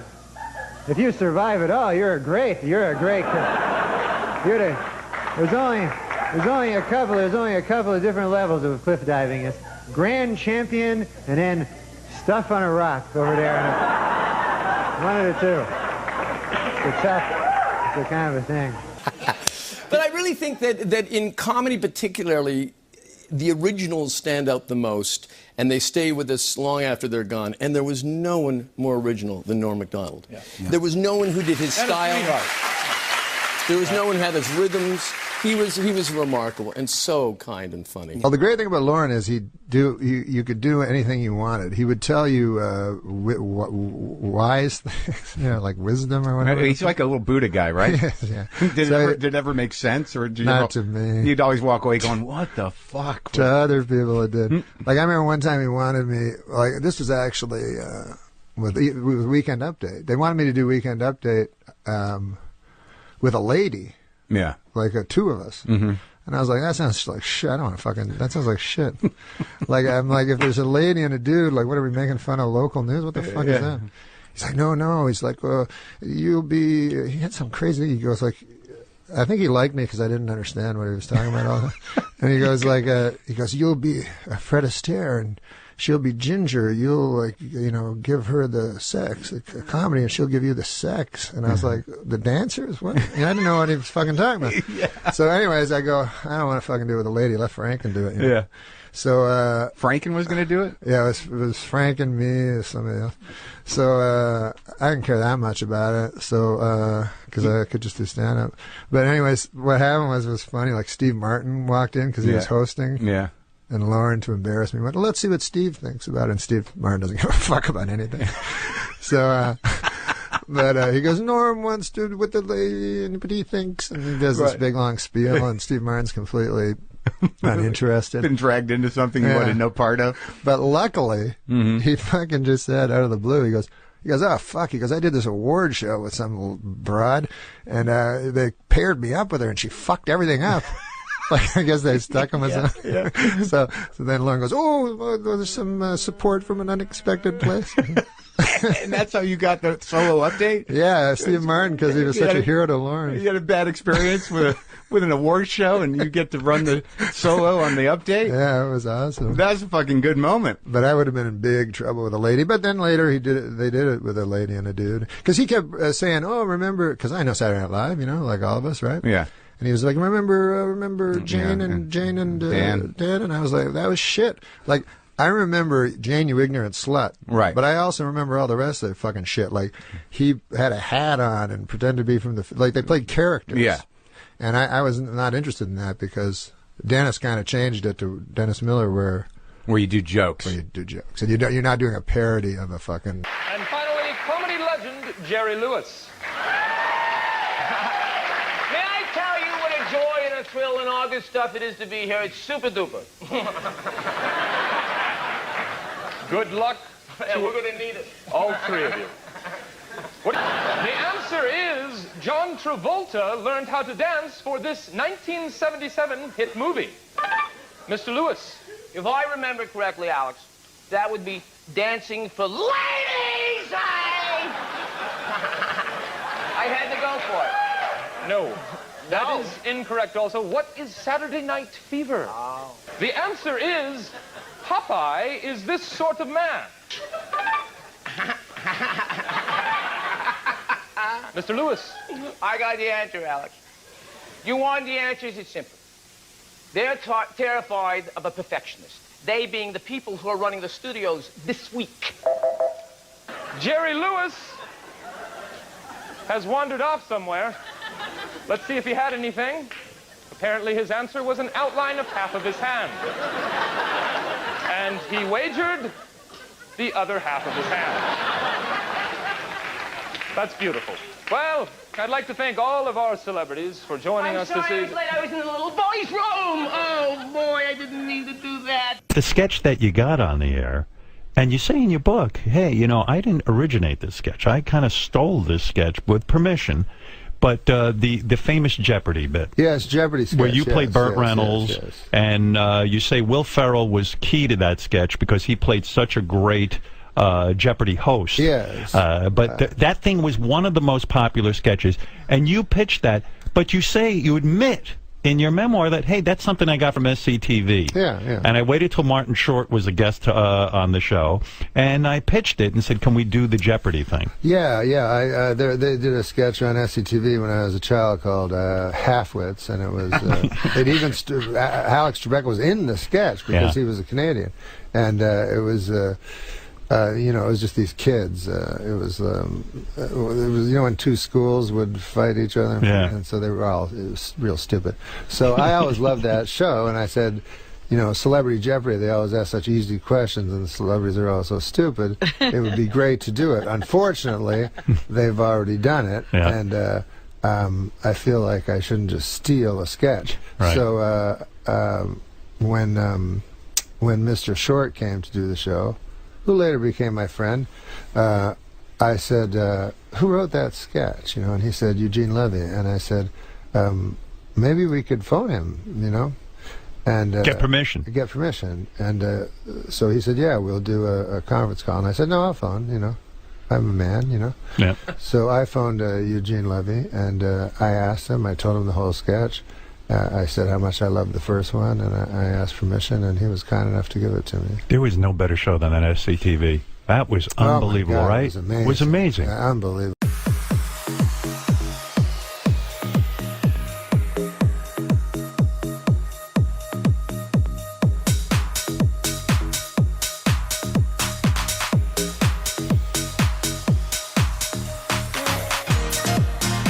Friend for a while. We were in negotiations. Yeah, how'd that break down? I don't know. I met him. He was fucking funny, and he made me laugh, and he was laughing at me and shit. So I said, hey, we should be friends and stuff. And he said, yeah, well, let's be friends. You go to a cottage.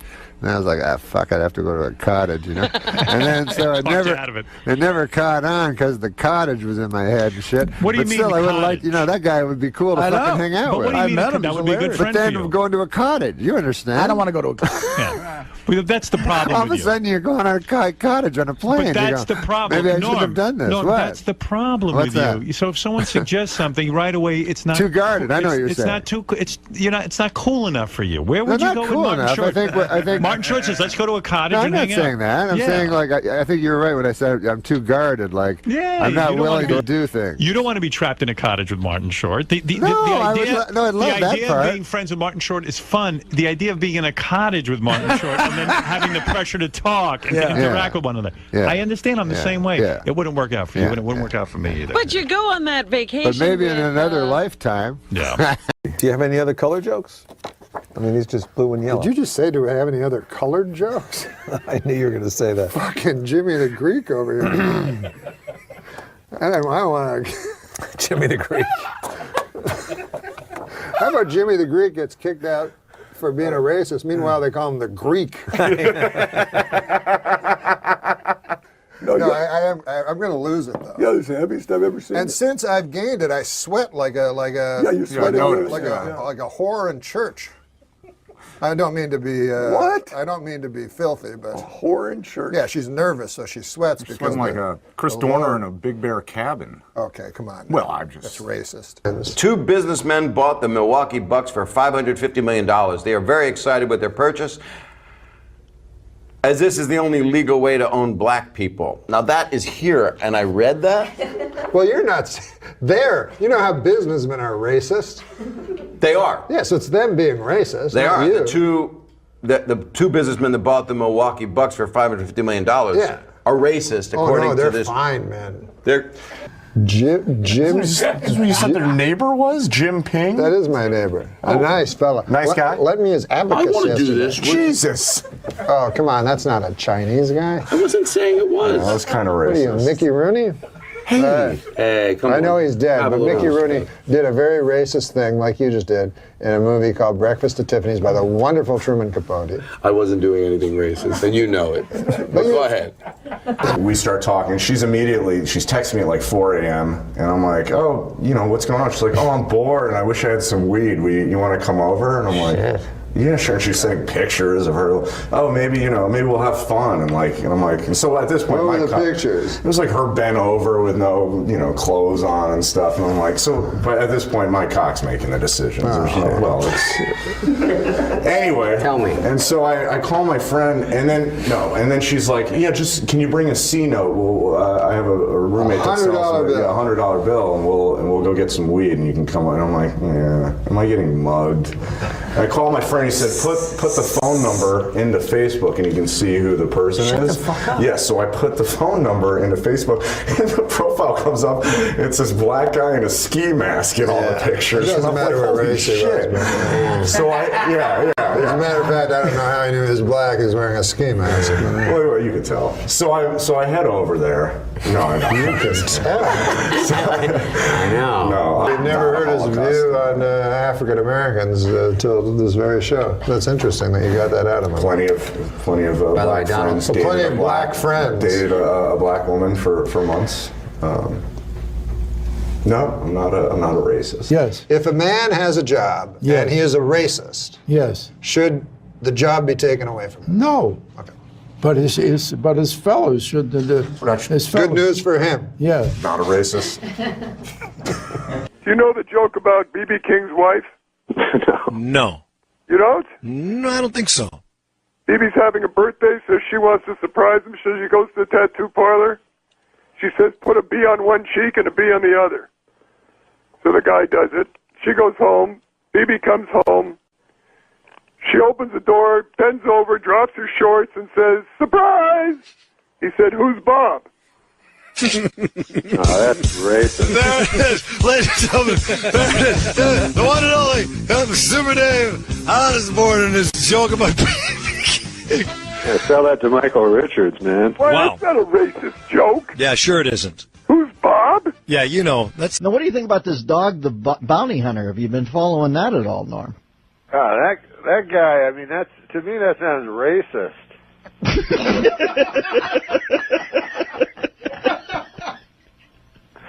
But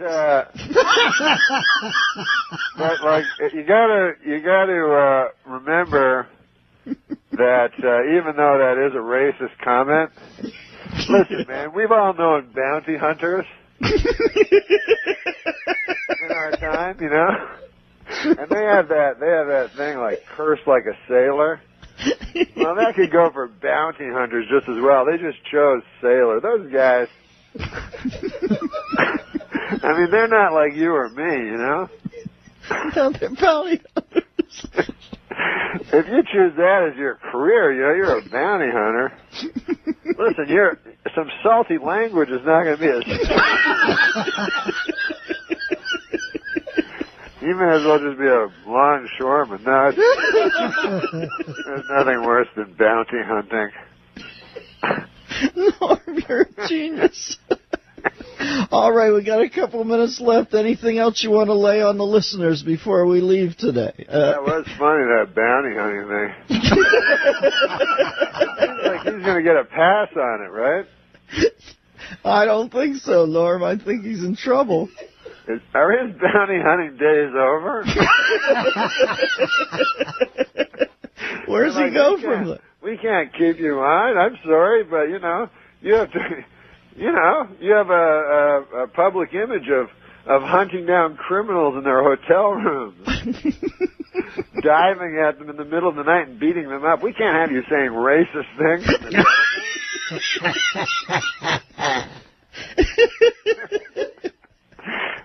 I don't know.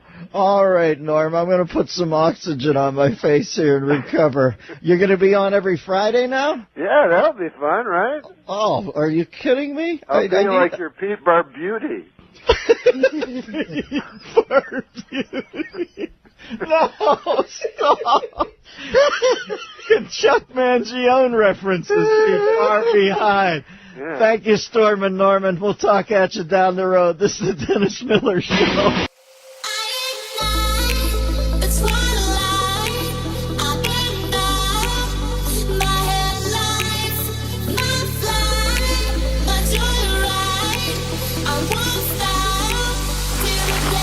Norm, come to my 5th grade class. I dare you. Well, where does she? Is it? Are there black people there?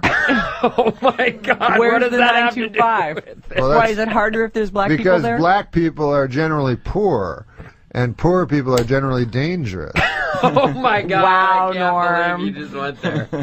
What? Black people are rich? They're black people span all the strata. No. And you're saying you gotta check your statistics. Poor and, no, black people are poorer than white people. You didn't know that?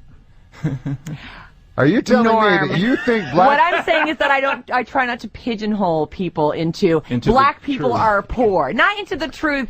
What? Listen, there's a huge ignored middle class black population out there. How dare you say black people are poor and therefore dangerous? Because I want them to be not poor, that's why. And really, how are you gonna? What's your plan? My plan is to first of all admit that the black people have less money than white people. Because we Black live in a people, racist our phone number is society. 800-400-FM97. If you'd like to talk with Norm MacDonald, I'm sure he'd love to take your call Absolutely. right now. Michelle, you're on the air. I just wanted to say that was one of the funniest things I've ever heard. And you need What, to, that black you're people not- are poor? It's no, hilarious. No, the teacher thing, and Oh. you need to probably act like you're not offended by that, because first, you don't have a right to act like you're offended, and that was funny as hell. He is right about black people being poor. You know it. I know it. Oh, and the my black God, people know what it. has happened on this show? Well, he taught us a lot today. I think moms... Oh, it's a learning show. Mom's That's an an easy easy job. And where have Teacher's you an guys easy been job. living for the last 300 years? Paris, you are on the air. I think that is completely untrue. Go on. Not all black people are poorer Amen. than Sister? white. Oh, I didn't say that. That's what you No, said. you said I black said people black have people less money have than less white people. money than white people. You've Yeah. been to West Virginia? Because there's some white people with no money there. Well, exactly. Well, okay. You're saying one black person has more money than one Yeah, white okay, person. like, what True. about Eddie Murphy? Yeah, what about Eddie Murphy? You're Yeah. saying by and No, large, you're if, right. if you You're break right. it down. You're right. Yeah, of course, black people have less money than white people. As Not an average. true. Not all black people have less money than white people. Oh but my he's talking God. in... Oh Okay, my we all God. get what he's saying. Listen. Guys in wheelchair, there's a guy in a wheelchair that can go faster than me in a race. But if I said guys in wheelchairs are generally slower than me, you know? Come the on. way you said it was so harsh that to Give say... your head a shake. Give your head a shake. Oh, my God. All right, thank you. Hey, it's Danielle from Big Brother. Famously black woman. Where's my 40 acres and a mule? I need my 40 acres and a mule. But you know what? He's right. Yeah. Go on, Danielle. I mean, if you think School about us. it, there's been cases where the same person will apply for a job, and at times the other race gets the higher pay. I'm just keeping it real, folks. All right, thank you, Danielle. Absolutely. All right. Yeah. All right, just sum it all up, Norm MacDonald. Well, I'm saying that having Try less to offend everyone equally. having less money or having or not having less money is not a product of your nature. It's that you don't have the money because the white people don't give you the money. It's actually supportive of black people to say that, actually. 707 Of course, says... I'm supportive of black people. I'm in a room of You're racists. saying that to have justice, Oh, we should my all God. have equal, The 415 says maybe we should That's educate funny. our... Do you want to keep him for the next segment? At this point, I'm not sure. I'm finding Norm to be somewhat on the offensive side. You know what, though? I love that he's saying all this stuff and then looks over with a big smile. I know, and his- big his- smile. He's like, oh, man, they're going to talk about this all day. Well, I didn't know that everyone. I thought San Francisco was a little more open than. No, San Francisco actually They're isn't. racist? No, they're not racist. Well, so far, by the way, most people have agreed with me. So, let me think if I can think of a joke. It only seems fair. Jeez, I don't know a lot of jokes.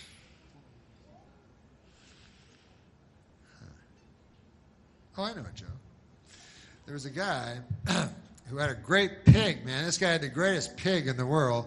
And so a guy come to his house and said, man, I hear you got the greatest pig in the world. So the farmer goes, are you kidding? You talking about Bill?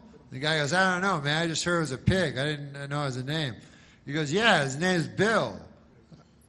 Bill the pig. And this pig, man, he's the best. He goes, why do you say that? How come you say that? You got any examples? He goes, I got examples. He goes, last summer, man, he goes, our child fell into the well, you know, and was in the well. We didn't even know, and the pig came running. I was at the back 40 hoeing, and the pig grunted and snorted, and I came, just got my son out just in time. God bless that pig, you know. The pig had a wooden leg, by the way. I forgot to tell you that part.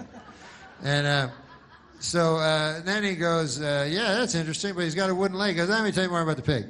He goes, then another time, He goes, that pig saved my life, man. I was under the tractor, and a pig with his own weight pushed up the tractor and hurt his spine. He had disc issues later, but he did it for me on account he loves me. And he goes, well, but still, you only got the wooden leg. Never mind that, the guy says. He says, listen to my stories about the pig. He goes, this pig, well, you know, last summer, the big fire, you heard about the big fire? You never heard about it? It was a big fire. It was a big fire all down the rural Route 20 here, and it hit our house the worst. Anyways, the wife and I are very sound sleepers, and we didn't hear anything. And if it weren't for the pig who hit his snout on the window outside of our bedroom, hit it with such ferocity that it smashed the window open, and we escaped, you know, the black smoke, then we would not be alive today. Why we belong to this pig. This pig, we would not exist without it. It's our most prized possession, if you could even call it that. We love that pig more than anything. And so then the guy said, but I still don't understand. How come it's got a wooden leg? And then the guy says, are you kidding me, man? Have you even been listening to me? You can't eat a great pig like that all at once.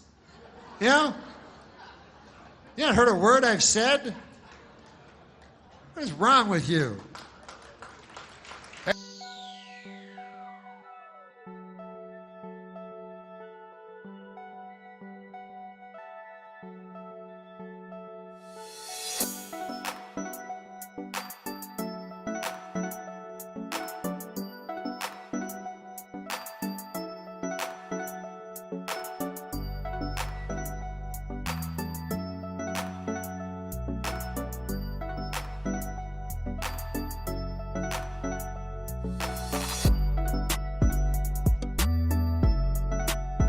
And you often speak of your native Canada. Yeah, I love Canada. You mention it a lot. Yeah, a couple of people. 3 to be exact. Yeah, they like it. That's important. Where are you from? Are you from a big city? Where are you from? I'm from a little town. It's called Monkland, and it's only 108 people. 108? That's small. It's country, you know. It's really rural. And but man, I'll tell you, there's lots of funny stories from there. Well, I'm sorry we don't have time. Thank you very much for coming, Norm. It was good having you here. It was Norm MacDonald. Good night, everybody. It's farm people, you know. There are funny stories from this town. Yeah, it's farm people. They all seem to be, you know, there always seems to be a funny story. I remember one time. There better be, Norm. There was a guy, man. He lived down the road. His name was John Neil Mergerison. And this guy, I went to him once. I've been away for a couple of years, you know. I moved to the city, you know, and I came back. And I said, John Neil, how you doing? You know, I went to his what do you got, farm? And yeah, so he showed me his pigs. He had a bunch of pigs there, you know. He had a bunch of pigs, a bunch of them, and one of the pigs had a wooden leg, you know. What? Oh yeah, a wooden leg. So I thought that was odd, you know. So I says to him, I says, John Neil, that's odd. There, what's that pig? What's the story with that pig? So John Neil, he goes, oh man, Norm, he says, that's a special pig. He goes, you wouldn't believe that pig. I go, yeah? Well, tell me about it. He goes, that pig, you wouldn't believe it. He says, last winter, you know, he goes, the house burned down. You know, you probably heard, the house burned down. And he says, me and the wife, we were sleeping on our bed. And he says, we never would have heard. We never would have heard. We never would have woken up. But he goes, that pig, he broke out of his pen. He ran all the way to the house. And he went up to the bedroom window, you know. And he says he starts hitting his little snout on a window, you know. And he says, me and the wife, we woke up. And we got out, man, just in time. We escaped that inferno. He didn't use the word inferno. He's just a farmer. But you threw that in there. Yeah, he said we escaped that conflagration, you know. So I go, man, that's quite a story about the pig. He goes, oh man, it doesn't stop there. I go, really? And he goes, yeah. And he goes. Just later after that, like the following summer, me and the wife were plowing in North 40, and our little boy, only 2 years old, man, fell into the well, and all alone, you know, and we no way we could do anything. We were plowing, and he says we didn't hear, you know, and he says, man, you know, we're getting older. We're probably not going to have another kid. You know, that kid means everything to us. I go, I know, John Neil, I know that. You don't have to tell me that. So I said, what happens? He goes, that very same pig. He says he heard the child's wailing plaintive cry. He didn't say plaintiff, you know, he's a farmer. But he says he heard the child. He broke out of his pen. He ran all the way to the well. He looked down. There was the poor son of ours there, Billy, you know, down at the bottom of the well. He says the pig, he took his snout there. He started pulling up on a rope. And the kid got right out, you know, and man, that's great, isn't it? And I go, man, that's the greatest story I ever heard. Man, oh, what a pig. I said, what a pig that is. I said, one question though, John Neal. I said, he got a wooden leg. I don't understand that part. Pig got a wooden leg over there. John Neal goes, man, he goes, what are you crazy? He says, a great pig like that, you can't eat him all at once. You know, he says,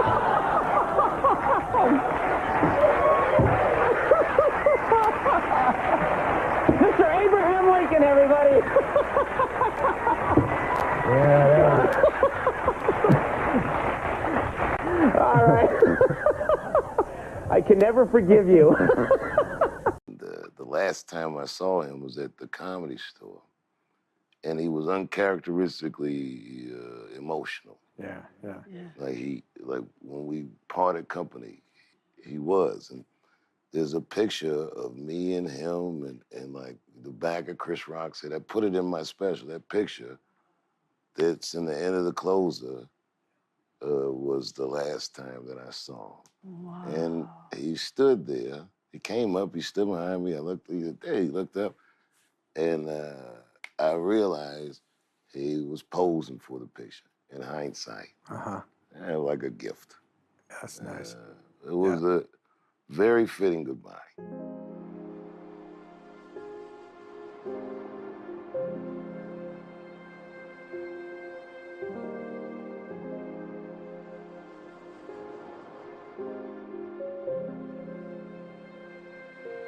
An independent study released this week confirms that President Clinton has appointed more minorities to high-level government posts than any other president. For purposes of the study, women were counted as minorities, and Attorney General Janet Reno was counted as a woman.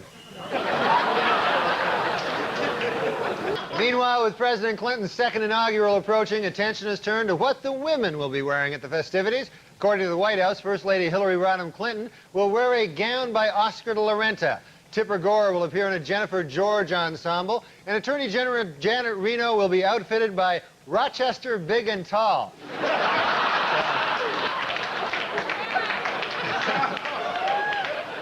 In northern Florida, refuse from a paper mill has caused female fish to develop male sex organs. And in a related story, Attorney General Janet Reno.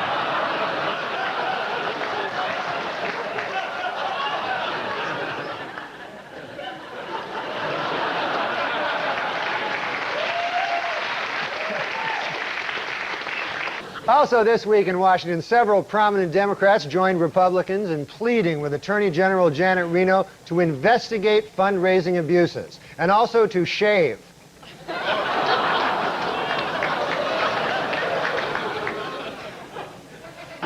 Meanwhile, Gingrich this week criticized Attorney General Janet Reno's decision not to seek an independent counsel to investigate Democratic fundraising, even comparing her to notorious Watergate figure John Mitchell. Reno called the comparison ridiculous, saying, quote, "For one thing, John Mitchell did not have a mustache."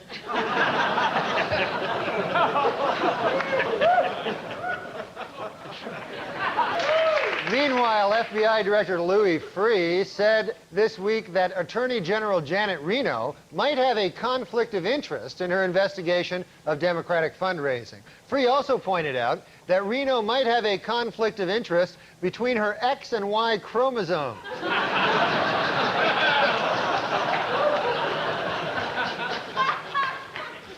Attorney General Janet Reno said this week that she is fed up with Republicans complaining to the press that she has not named an independent counsel to investigate President Clinton's fundraising. Said Reno, quote, "If these people don't like the way I'm doing my job, let them come talk to me man to man." Attorney General Janet Reno absolved President Clinton of almost all charges of campaign finance reform. According to Reno, there is no evidence he misused his office to raise money, improperly allowed contributors to stay overnight at the White House, or sought contributions in exchange for political favors. You know, It's hard for me to believe this, but for Janet Reno to send this letter, I guess it must be true. The president's sleeping with her, too. With the release of over 100 hours of videotape of President Clinton and campaign fundraisers, the pressure continues to mount on Attorney General Janet Reno to name an independent counsel to investigate the president. In addition, some senators are said to be furious that instead of watching the videotapes, Reno has been taping over them with episodes of Xena Warrior Princess.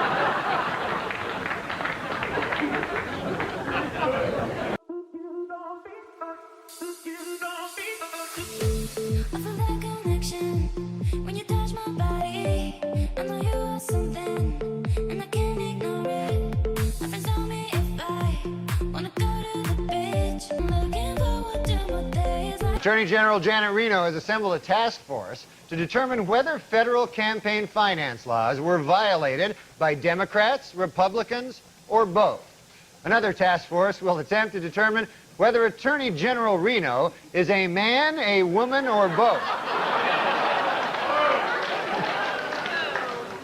When I die, I want to be cremated, and my ashes spread eagle and fucked hard, like a fucking real tramp. Wow, come on, man. Why did they make me say that? Wow. Jesus Christ. You see, somebody writes that, it's not me. It's just some fucker over there in the next room. Yep. And then I say it, like a goddamn robot. And then people think I thought of it. But I'm clearly, you know. Been thinking about your mortality a lot lately? Or? Well, yeah, I mean, you turn 70 and it's you can't run from it. Ah, fuck, I was hoping you could.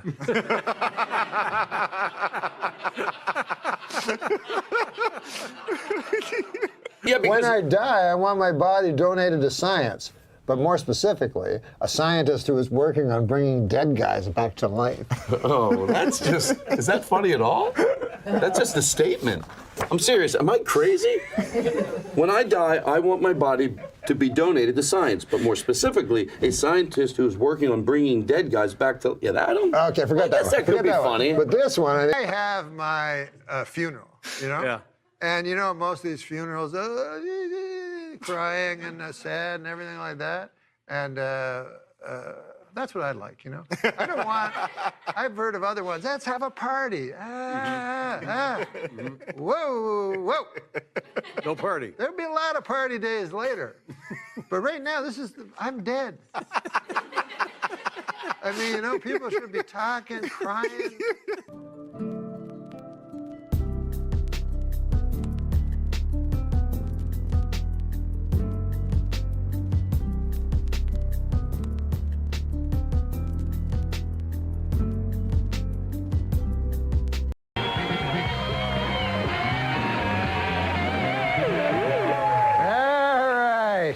All right, welcome back to the big show.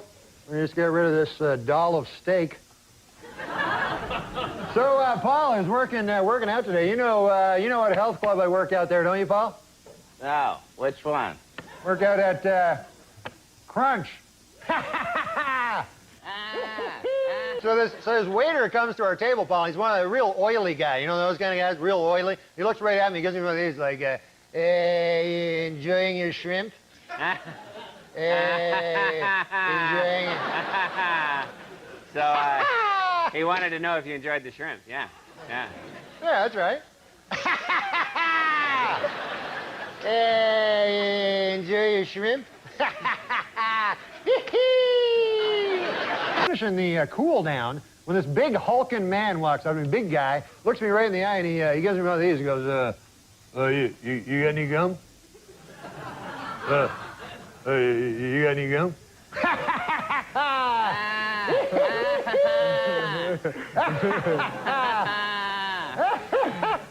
He asked you for some gum. Yeah, that's right. Hey. He's not on the show. You got any gum?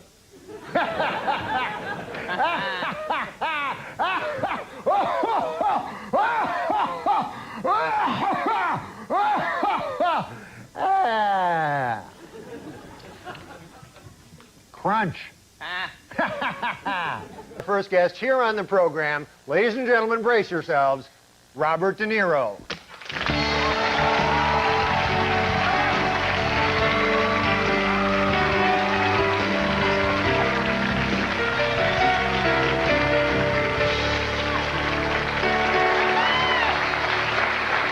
You two have a good time, I'll give you that. You know, it reminds me of the time that Marty and I were making Taxi Driver. We're filming Taxi Driver. Marty turns to me, he says, Oh, let me guess. Probably said this, probably. Yeah, you enjoy the shrimp? Yeah, you enjoy the shrimp? Hey, you know who I bet really enjoyed the shrimp? Chong. Hey, what about basketball, though, huh? The Bulls have already lost 2. What do you think of that? I think my appetite for unconventional sex knows no bounds. You got any gum? This is Jen Allison. Good night, everybody.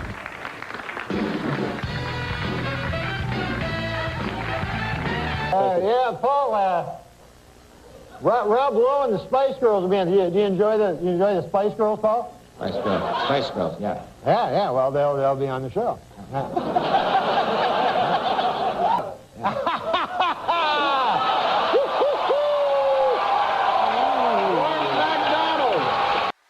Paradise with your body, I don't wanna share. We're making dynamite, explosive love intentions building in the air. What you did on Saturday Night Live was the Letterman impression. Right. Did you have to clear that in any way or check it out? Well, not legally, but... No, but I mean, just as a courtesy, you know. Yeah, I told him, I won't do it if you don't want me to do it. Yeah. Because I have, like, great respect for him. I didn't want to do it in any way insulting, so I just tried to do an exact impression with no comment on it, you know what I mean?